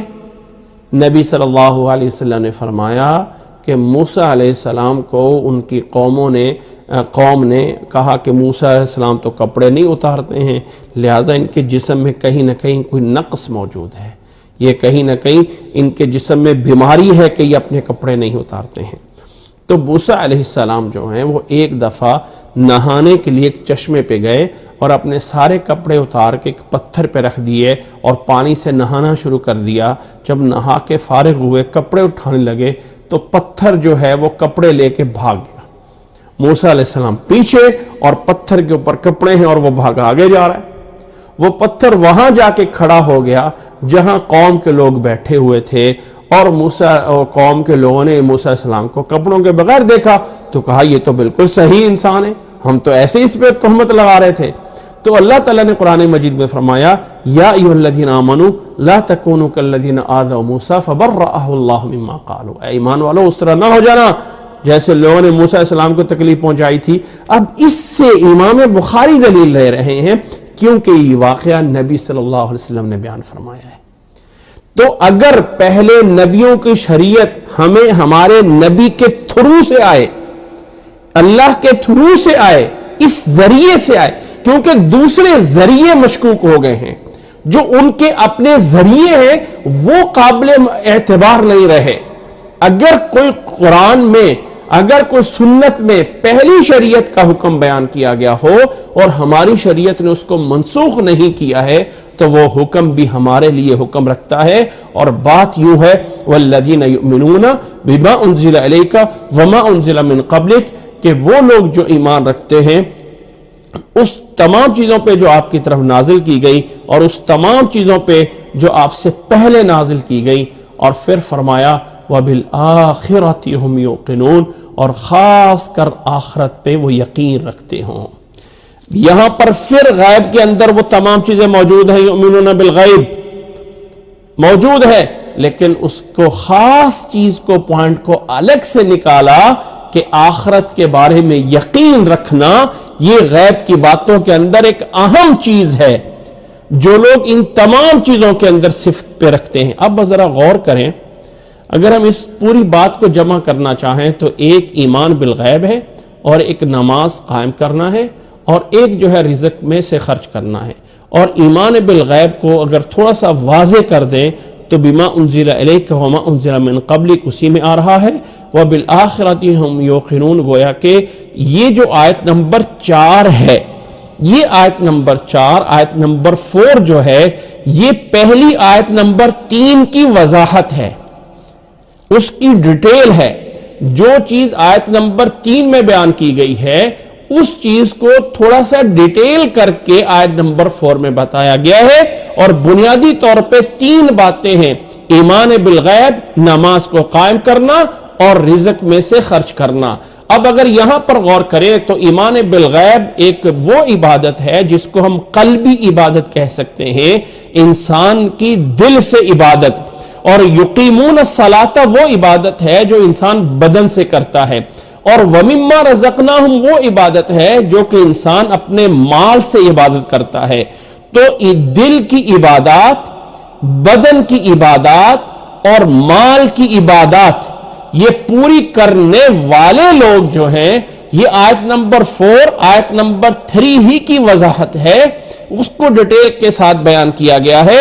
تو جو لوگ دل کی عبادات کو بھی، اعمال قلوب کو بھی، اور اعمال بدن کو بھی، اور اللہ کے دیے ہوئے مال اور رزق کو بھی، ان تینوں چیزوں کو اللہ کے راستے میں لگاتے ہیں، تو اب ان کا انجام کیا ہے اور ان کو انعام کیا ملے گا، اور وہ آیت نمبر 5 میں آ جاتا ہے کہ ان کا انعام جو ہے، اللہ اکبر، ان کا انعام جو ہے وہ یہ ہے: اولئک علی ھدی من ربہم واولئک ھم المفلحون۔ اولئک علی ھدی من ربہم، وہ اہدنا الصراط المستقیم میں جو ہدایت مانگی تھی، اور وہ لا ریب فیہ ھدی للمتقین میں جو کہا گیا تھا کہ یہ کتاب متقین کے لیے ہدایت ہے، اور اہدنا الصراط المستقیم میں جو ہدایت مانگی گئی تھی، اب اس ہدایت کو بتایا گیا کہ اس کے لیے یہ 3 اپنے اعمال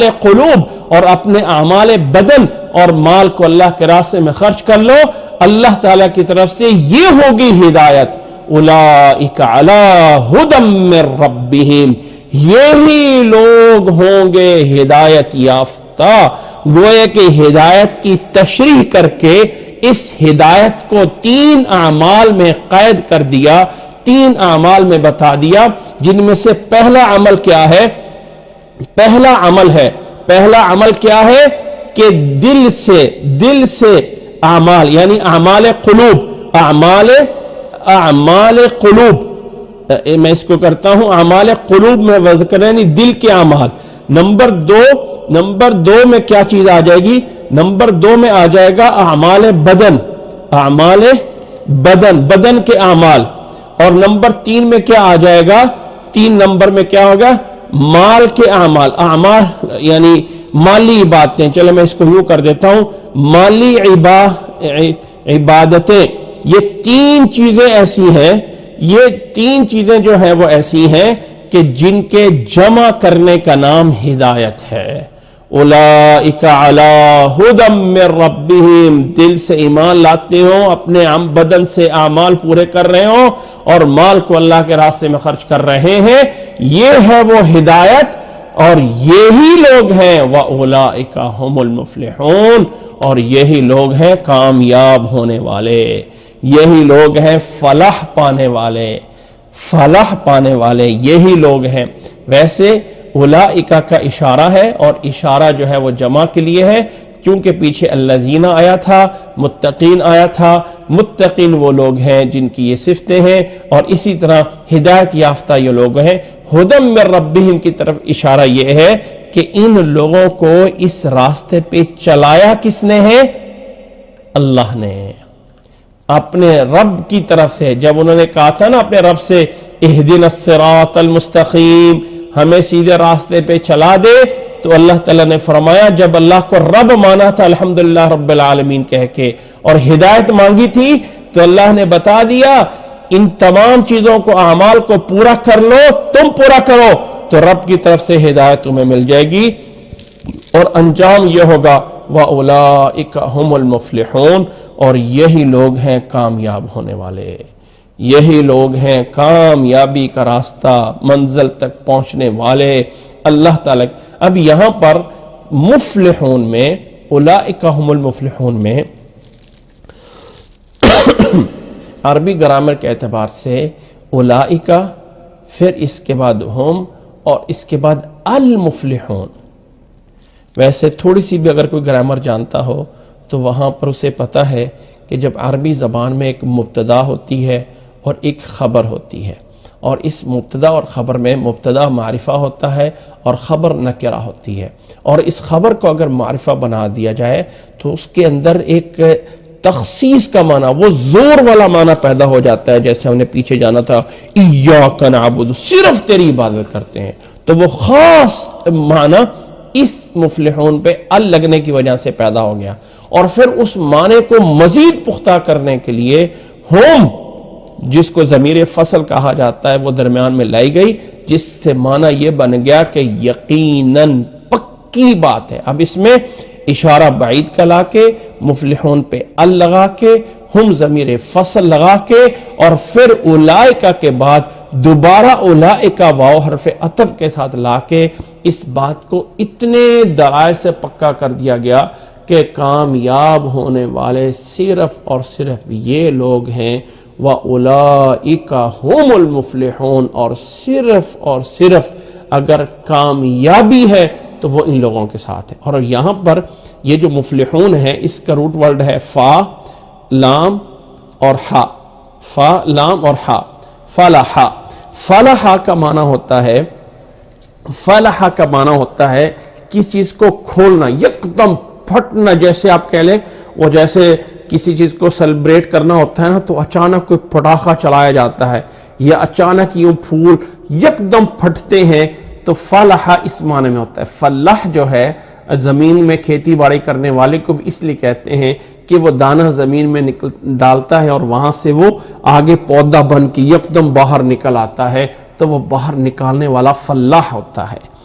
تو انسان کامیاب ہونا یعنی اتنا بڑا کامیابی اس کی یکدم اس کے اوپر بہت بڑی آ جانا، یہ ہے اولئک هم المفلحون، اولئک علی ھدی من ربہم واولئک هم المفلحون۔ دوبارہ واپس آتے ہیں سورۃ بقرہ کی طرف شروع سے۔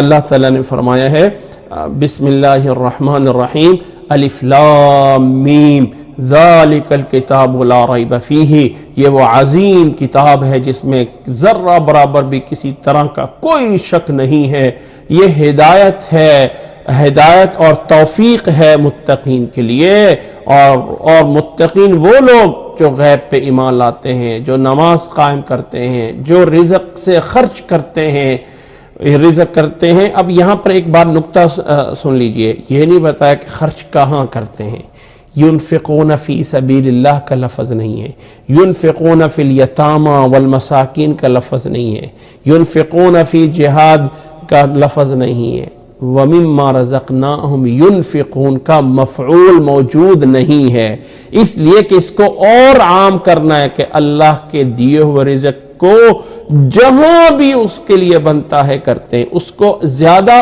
عموم پیدا کرنے کے لیے۔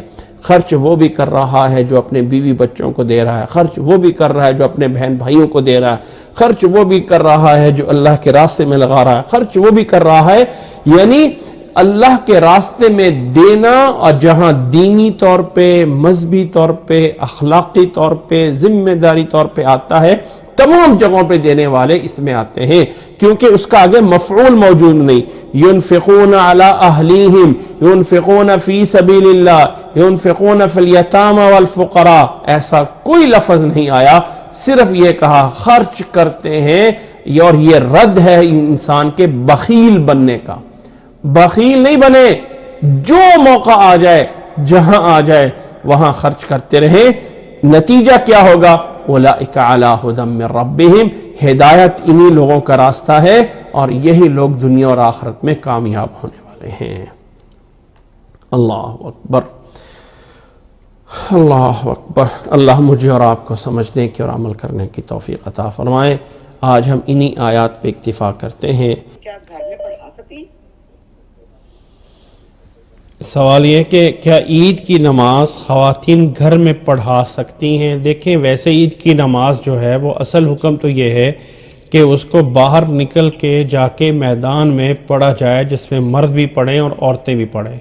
تو جب باہر میدان میں جانے کی ہم پوری شرط نہیں کر پا رہے اور مسجد میں پڑھنی پڑ رہی ہے، تو اگر اس شرط کو وہاں پہ ہم جو ہے وہ کم کر رہے ہیں، تو اسی طرح اگر خواتین گھر میں جماعت کرا لیں تو جائز ہے. ایک نفع یعنی اس کو جب ہم مردوں کے لیے مسجد میں نماز پڑھ رہے ہیں تو مسجد میں نماز پڑھنا مردوں کے لیے کہاں سے ثابت ہے عید کی نماز؟ ہاں اس کو جواز ہے کہ مردوں کے لیے باہر میدان میں ہم نہیں جا سکتے، اس طرح کی صورت موجود نہیں ہے. تو اسی طرح عورتوں کو بھی چاہیے کہ وہ مسجد میں جا کے مردوں کے ساتھ نماز پڑھیں. لیکن اگر ایسا نہ ہو سکا یا اس میں کچھ پرابلم یا رکاوٹ ہو جائے اور عورتیں مسجد میں نہ پہنچ سکیں، پہلے نمبر پہ تو مرد جیسے مسجد میں پڑھ رہے ہیں، عورتیں بھی وہیں جا کے عورتوں والے سیکشن میں جا کے نماز پڑھیں. لیکن اگر کسی وجہ سے کوئی اس میں رکاوٹ آ جائے، کوئی پرابلم ہو جائے، کوئی حالات ایسے ہو جائیں، تو اگر گھر میں جماعت کرا سکتے ہیں تو جائز ہوگا. شکریہ بہت بہت. دوسرا میرے کوشچن یہ ہے کہ جو حرم مکہ ہے وہاں پہ ایک نماز پڑھنے کا کتنا اجر ہے، کتنے کے برابر ہے؟ ایسے سر اگر آپ ہولڈ کریں گے تو ایک ڈائریکٹ فون پہ کال آ رہی ہے، آپ ہولڈ پر رہیے گا. میں آپ کے دوسرے چلیں وہ کال بند ہو گئی. آپ کا مطلب یہ ہے کہ حرم مکہ میں ایک نماز پڑھنے کا کتنا ثواب ہے؟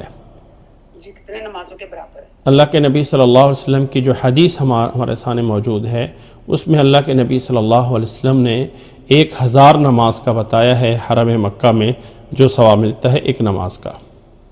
جی اللہ آپ کو خیر عطا فرمائے. جی جو فون پہ پہلے فون کال کر رہے تھے وہ دوبارہ سے کال کر سکتے ہیں. جی السلام علیکم رحمۃ اللہ. سر پہلے تو میں نے یہی کہنا تھا کہ اگر کسی کو کلاس لے دورہ قرآن ہو رہا ہے تو وہ کہتا ہے کہ ہم سے پھر قرآن شریف اپنا پڑھا نہیں جاتا، اس لیے ہم نہیں لے سکتے یہ کلاس. کوئی مسئلہ نہیں ہے، قرآن مجید اپنا پڑھنا اپنی جگہ پہ ضروری ہے.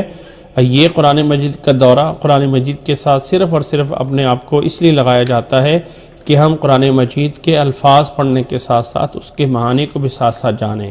لیکن اگر کوئی انسان یہ کہے کہ اس کی وجہ سے مجھے رکاوٹ آ رہی ہے کہ میں تلاوت نہیں کر سکتا، تو اسے چاہیے کہ وہ زیادہ اہم ہے اس کو پورا کرے، اور اس کا پورا کرنا کوئی ضروری نہیں ہے.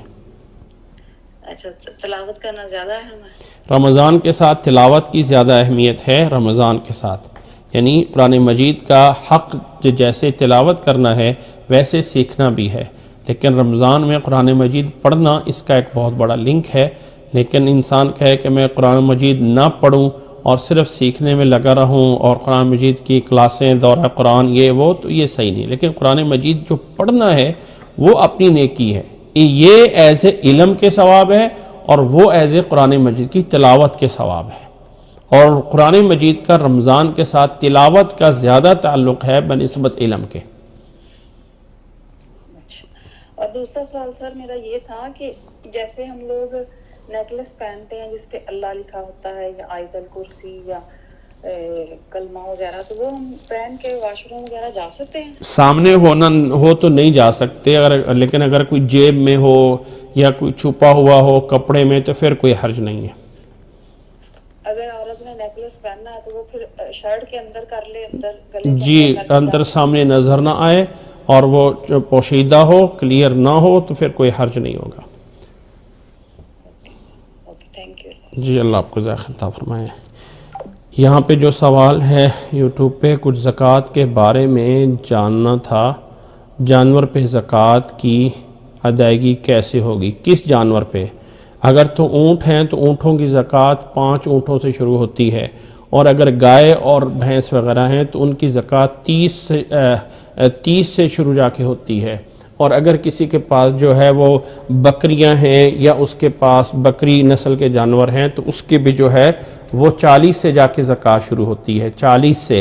تو اس سے نیچے زکوٰۃ نہیں ہے. اونٹوں پہ 5 اونٹوں پہ ایک بکری دینا ہوتی ہے، یہاں تک کہ جب وہ یعنی آگے کے بڑھتے جائیں تو اب کس جانور کے بارے میں سوال ہے، کس جانور کی زکوٰۃ کے بارے میں سوال ہے؟ جی السلام علیکم ورحمۃ اللہ وبرکاتہ۔ جی وعلیکم السلام ورحمۃ اللہ وبرکاتہ۔ سر میرا کویشچن ہے اس کے بارے میں، حلال کے بارے میں، کسی بھائی کا کویشچن ہے کہ کہاں لکھا ہوا ہے کہ جو ہے مرغی ہے اس کو ذبح کر کے کھائیں، کہ اس پہ اللہ کا نام لے کے کھائیں، یہ کہاں لکھا ہوا ہے؟ سر اس میں میری رہنمائی کر دیں، وہ میں کیونکہ اس بارے میں مجھے وہ پوچھ رہا تھا تو میں نے کہا آپ سے پوچھتا۔ کہاں لکھا ہوا ہے کہ جانور پہ یعنی اللہ کا نام لے کے کھایا جائے؟ جی ہیلو، حلال کیا جائے سر۔ جو ذبح کرنا حلال کرنے کا جو طریقہ ہے وہ آیا ہے حدیث کے اندر، اور رسول اللہ صلی اللہ علیہ وسلم نے فرمایا ہے، ٹھیک ہے، رسول اللہ صلی اللہ علیہ وسلم نے، اور اللہ تعالیٰ نے جو قرآن مجید میں فرمایا ہے وَلَا تَأْكُلُوا مِمَّا لَمْ يُذْكَرِ اسْمُ اللَّهِ عَلَيْهِ، اور فرمایا کہ جن چیزوں پہ اللہ کا نام نہ لیا گیا ہو ان چیزوں پر جو ہے ان چیزوں سے نہ کھاؤ، جن چیزوں پہ اللہ سورۃ انعام کی آیت نمبر 121 نمبر آیت میں اللہ تعالیٰ نے فرمایا ہے وَلَا تَأْكُلُوا مِمَّا لَمْ يُذْكَرِ اسْمُ اللَّهِ عَلَيْهِ إِنَّهُ لَفِسْقٌ وَإِنَّ الشَّيَاطِينَ لَيُوحُونَ إِلَىٰ أَوْلِيَائِهِمْ لِيُجَادِلُوكُمْ وَإِنْ أَطَعْتُمُوهُمْ إِنَّكُمْ لَمُشْرِكُونَ۔ اللہ تعالیٰ نے فرمایا ہے کہ جن پر اللہ کا نام نہ لیا گیا ہو ان جانوروں کو نہ کھاؤ، وہ جو ہے وہ گناہ ہیں۔ سورۃ انعام کی آیت نمبر 121 میں اور حدیث میں رسول اللہ صلی اللہ علیہ وسلم نے اللہ کا نام لے کے بسم اللہ ذبح کرنے کی پوری تفصیل بیان کی ہوئی ہے۔ میرے پاس 20 گائیں ہیں، میں نے قربانی کے لیے سیل کے لیے پالی ہوئی ہیں۔ جی اگر جو ہے کسی کے پاس 20 گائیں ہیں تو 20 پہ زکوٰۃ نہیں ہے، زکوٰۃ جو ہے وہ 30 سے آ کے شروع ہوتی ہے گائے کی زکوٰۃ۔ کسی کے پاس اس میں جو ہے نوٹ کرے، اگر جو ہے وہ اس میں 30 گائیں ہوں اور اس پہ سال گزر گیا ہو اور وہ جو ہے وہ ان کو جو چارہ ڈالا جاتا ہے وہ چرا کے، یعنی ایک ہوتا ہے کہ آپ ان کو گھر میں باندھے رکھتے ہیں اور وہاں ان کو کھانا اور ان کا چارہ لا کے ڈالتے ہیں، اور ایک ہے کہ آپ ان کو گھما پھرا کے باہر سے جو ہے وہ کناروں سے اور فلاں جگہ سے جو ہے اگر وہ 30 گائیں ہوں اور باہر سے گھما پھرا کے ان کا کھانا کھایا جاتا ہو اور پھر جو ہے سال پورا ہو گیا ہو تو تب اس پہ آ کے زکوٰۃ آتی ہے۔ پھر اس پہ جو ہے ایک طبیعہ جو ہے عربی میں بولا جاتا ہے کہ 1 سال کا جو ہے بچڑا وہ زکوٰۃ میں جو ہے وہ دینا ہے، اور اگر 1 سال نہیں گزرا ہے اور آپ ان کو گھر میں باندھ کے کھانا دیتے ہیں یا پھر یہ ہے کہ 30 سے کم ہے تو پھر اس پہ زکوٰۃ نہیں ہے، یا سال پورا نہیں ہوا ہے تو اس پہ زکوٰۃ نہیں ہے۔ اللہ تعالیٰ آپ کو ذخر عطا فرمائے۔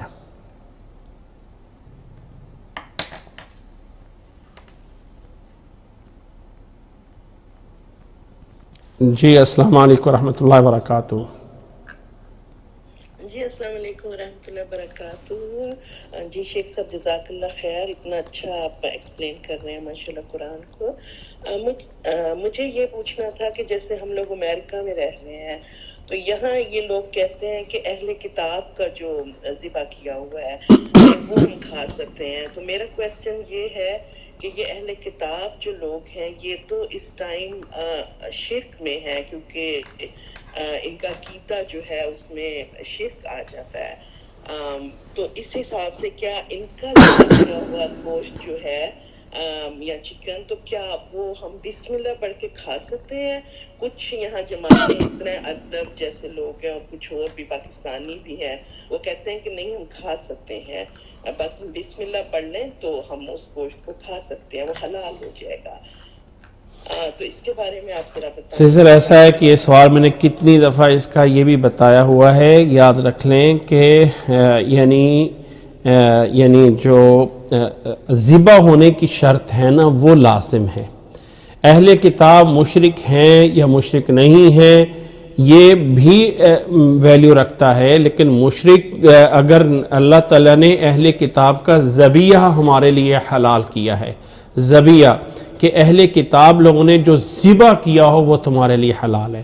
اگر وہ مشین سے کٹا ہوا ہے تو وہ ذبح نہیں کیا ہوا ہے، اس پہ اللہ کا نام نہیں لیا ہوا. لیکن اگر انہوں نے ذبح کیا ہوا ہے تو اللہ تعالیٰ نے جب قرآن مجید میں یہود کا ذکر کیا ہے تو وہ مشرک تب بھی تھے، تب بھی وہ مشرک تھے. جب اللہ قرآن مجید نازل ہو رہا تھا تو تب بھی اہل کتاب کی اس نسبت سے ان کا ذبح کرنا جو ہے وہ حلال قرار دیا گیا. لیکن اگر ان کا وہ ذبح نہیں کیا ہوا ہے بلکہ انہوں نے اس کو جو ہے وہ انہوں نے اس کو جو ہے ذبح نہیں بلکہ وہ مشین سے کاٹا ہوا ہے تو پھر حلال نہیں ہے.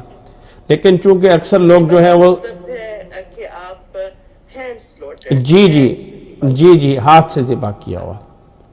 جی تو اگر وہ ہمارے یہاں موسٹ آف جو میٹ مل رہا ہے وہ ہاتھ سے نہیں ہے ذبح، وہ مشینوں سے، تو اس لیے اس سے بچا جائے، یہ صحیح نہیں ہوگا اس کا کھانا.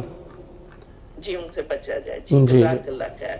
اور دوسرا میرا کویسچن یہ تھا کہ پیرنٹس ہیں جن کے پاس اتنا ہے کہ وہ اچھا گزارا یہاں کر لیتے ہیں امریکہ میں، اور ان کے اگر بچے یا بچی نے کسی نے ایجوکیشنل لون لیا ہوا ہے، ایجوکیشن کو لون لیا ہے، تو کیا ان کے کوئی رشتہ دار جن کو اللہ نے کیا ہوا ہے وہ کیا اس بچی کے پاس اور کوئی ایسٹ نہیں ہے تو کیا اس بچی کا وہ ایجوکیشنل لون جو ہے اپنی زکات کی منی سے اتار سکتے ہیں؟ سر مسئلہ یہ ہے کہ یہ ایک بلوہ عام ہے. بلوہ عام مطلب یہ کہ ایک ایسی عام بات ہے کہ لوگ جو ہے وہ ہر دوسرا تیسرا جو ہے اپنے ایجوکیشن کے لیے لون لے رہا ہے. ٹھیک ہے، یہ تو ہوتا ہے نا کہ کوئی لے، تو یہ جو چیز لون لینا ہے یہ کوئی مجبوری نہیں ہے، بلکہ یہ جو اس کا لون لینا ہے یہ ایسا نہیں ہے کہ یعنی جیسے یتیم یا فقیر یا اس مجبوری ہے. اور یہ جو اس کی دنیاوی تعلیم ہے یہ ایک فن ہے جس کی وجہ سے اسے جاب مل جائے، اس کا روزگار لگ جائے، یہ اس ایجوکیشن کا مقصد ہے. اس ایجوکیشن کا یہ مقصد نہیں ہے کہ لوگوں کے اندر دین کو پھیلایا جائے یا فی سبیل اللہ کام کیا جائے یا وہ بن جائے. اس کا مقصد جو ہے وہ یہ ہے کہ وہ اپنا ایک ہنر یا اپنا جو ایک جاب حاصل کر لیں، اور یہ جو ہے وہ فی سبیل اللہ نہیں ہوتا ہے. تو واللہ عالم اس میں جو ہے یہ اس لون پہ کہنا کہ زکوٰۃ دے سکتے ہیں تو ایسا جو ہے وہ صحیح نہیں لگتا ہے. بہتر ہے کہ وہاں پہ زکوٰۃ نہ دی جائے. اوپر سوال یہ ہے کہ عورتوں کی جماعت کرنا جائز ہے، وہ تو مردوں کا کام ہے. سوال یہ ہے کہ عورتوں کی جماعت کرنا جائز ہے جبکہ وہ تو مردوں کا کام ہے. دیکھیں عورتوں کی جماعت اگر عورتیں ہی موجود ہوں، عورتوں کی نماز اگر عورتیں ہی موجود ہوں تو اس میں جماعت جائز ہے. اللہ کے نبی صلی اللہ علیہ وسلم سے اللہ کے نبی صلی اللہ علیہ وسلم کی ازواج مطہرات حضرت عائشہ رضی اللہ تعالیٰ عنہ گھر میں جماعت کرایا کرتی تھیں. جی تو اگر عورتیں ہی موجود ہوں تو وہ اس میں ان کی جماعت جائز ہے. جی السلام علیکم ورحمۃ اللہ وبرکاتہ. سر آپ کی طرف سے جو پہلے سوال آیا تھا جو میں نے بتایا تھا کہ مسجد حرام میں ایک نماز کا کتنا ثواب ہے اور مسجد نبوی میں کتنا نماز کا ثواب ہے، وہاں میں نے آپ کو میرا خیال ہے کہ 1000 نماز کا بتایا ہے. جی اصل میں وہ ہے یعنی 1,00,000 نماز کا ثواب. حضرت عبداللہ بن زبیر رضی اللہ تعالیٰ عنہ کی روایت ہے جو کہ مسند احمد میں موجود ہے اور شیخ البانی رحمہ اللہ اس کو سلسلۃ الاحادیث الصحیحہ میں صحیح قرار دیتے ہیں. اس میں اور حضرت جابر رضی اللہ تعالیٰ عنہ کی نماز میں 1,00,000 نماز کا ثواب جو ہے وہ ہے مسجد حرام مکہ مکرمہ میں، اور اس کے مقابل میں جو مسجد نبوی ہے اس میں جو ہے وہ 1000 نماز کا ثواب ہے. ٹھیک ہے کنفرم ہو گیا. مجھ سے کسی نے پوچھا تو میں نے ان کو پینڈنگ کر دیا تھا، میں نے کہا میں پوچھ کے بتاؤں گی. مجھے کچھ تھوڑا یاد پڑتا ہے 50 سال، لیکن میں کنفرم نہیں. جی 1,00,000 نماز کا 1,00,000 نماز کا. ماشاءاللہ جی شکریہ بہت بہت. جی السلام علیکم ورحمۃ اللہ. جی جنہوں نے یوٹیوب پہ یہ پوائنٹ دیا ہے، اللہ آپ کو جزائے خیر عطا فرمائے اصلاح کرنے کا۔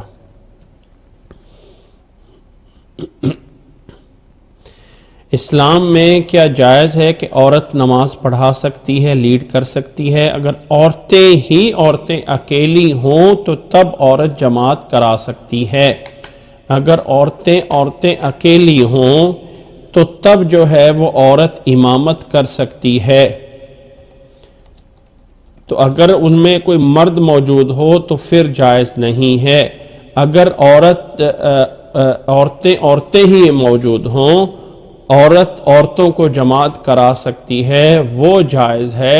رسول اللہ صلی اللہ علیہ وسلم سے حضرت ام ورقہ بنت نوفر رضی اللہ تعالی عنہ سے روایت ہے کہ ان رسول اللہ صلی اللہ علیہ وسلم کان یزورها فی بیتها وجعل لها مؤذنا یؤذن لها وامرها ان تؤم اہل دارها۔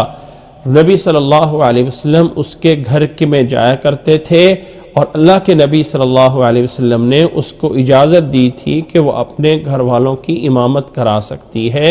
یہ روایت ابو داود میں 592 نمبر پہ، مسند احمد میں 732 نمبر پہ اور ابن خزیمہ میں 1676 نمبر پہ موجود ہے۔ شیخ البانی رحمہ اللہ نے سنن ابی داود میں 592 نمبر پہ اس کو حسن کہا ہے۔ تو عورت اسی طرح دوسری روایت حضرت عائشہ رضی اللہ تعالی عنہ سے کہ انہا امت النساء فی صلاة المغرب فقامت وسطہن وجہرت بالقراءہ۔ حضرت عائشہ رضی اللہ تعالی عنہ سے روایت ہے کہ انہوں نے عورتوں کی جماعت کروائی تھی مغرب کی نماز کی اور پہلی صف کے درمیان میں ہی کھڑی رہی تھی اور قرات اونچی کی تھی۔ تیسری روایت ہے حضرت حجیرہ بنت حسین اچھا یہ حضرت عائشہ کی جو روایت ہے یہ ابن خزیمہ میں موجود ہے۔ اور اسی طرح تیسری روایت ہے عن حجیرہ بنت حسین، عن حجیرہ بنت حسین سے یہ روایت ہے، یہ ہے شاید یہ آپ لوگوں کے سامنے جو ہے یہ حدیث بڑی ہو کے آ جائے گی۔ امتنا ام سلمہ ام المؤمنین فی صلاة العصر وقامت بیننا، ہمیں جو ہے وہ نماز پڑھائی تھی ام سلمہ ام المؤمنین نے عصر کی نماز اور ہمارے درمیان میں ہی کھڑی تھی۔ اور یہ روایت مصنف عبدالرزاق میں 5082 نمبر پہ، ابن سعد طبقات الکبریٰ میں، دارالقطنی میں، اور یہ روایت موجود ہیں جن سے آپ عورتوں کی جماعت عورتوں کو کرانا یہ جائز ہے۔ شیخ صاحب میں یہ جاننا چاہتا ہوں نماز میں پابندی کیسے کی جائے؟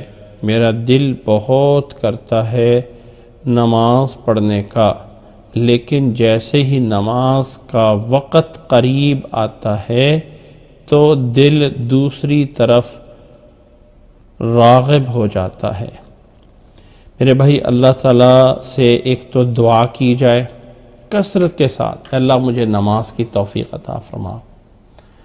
دوسرا جو ہے وہ انسان کو یاد رکھ لیں کہ یہ اسے پتہ ہونا چاہیے کہ یہ شیطان کی طرف سے ہے، یہ شیطان کی طرف سے ہے، اور انسان جو ہے وہ اللہ سے مانگے اور تھوڑا سا نفس کے ساتھ جہاد کرنا پڑتا ہے، تھوڑا سا اپنے دل کو زبردستی راغب کرنا پڑے گا، اور یہ سمجھ لیں کہ نماز کے بغیر گزارا نہیں ہے، نماز کے بغیر گزارا نہیں ہے۔ ویسے کبھی کبھی میں سوچتا ہوں ایک بات کہ نماز نہ پڑھنا، انسان سمجھتا ہے کہ شاید میں اللہ سے نہیں جا رہا ہوں مل رہا، کہیں ایسا تو نہیں ہے کہ اللہ تعالیٰ نے ملنے سے انکار کر دیا اور بندے کو دھتکار دیا ہو؟ یعنی اللہ تعالیٰ کے ہاں جانا ہے نا، نماز میں انسان اپنے رب سے کلام کرتا ہے، اس لیے اس کو انسان کے لیے بہت بڑی بدنصیبی سمجھنا چاہیے۔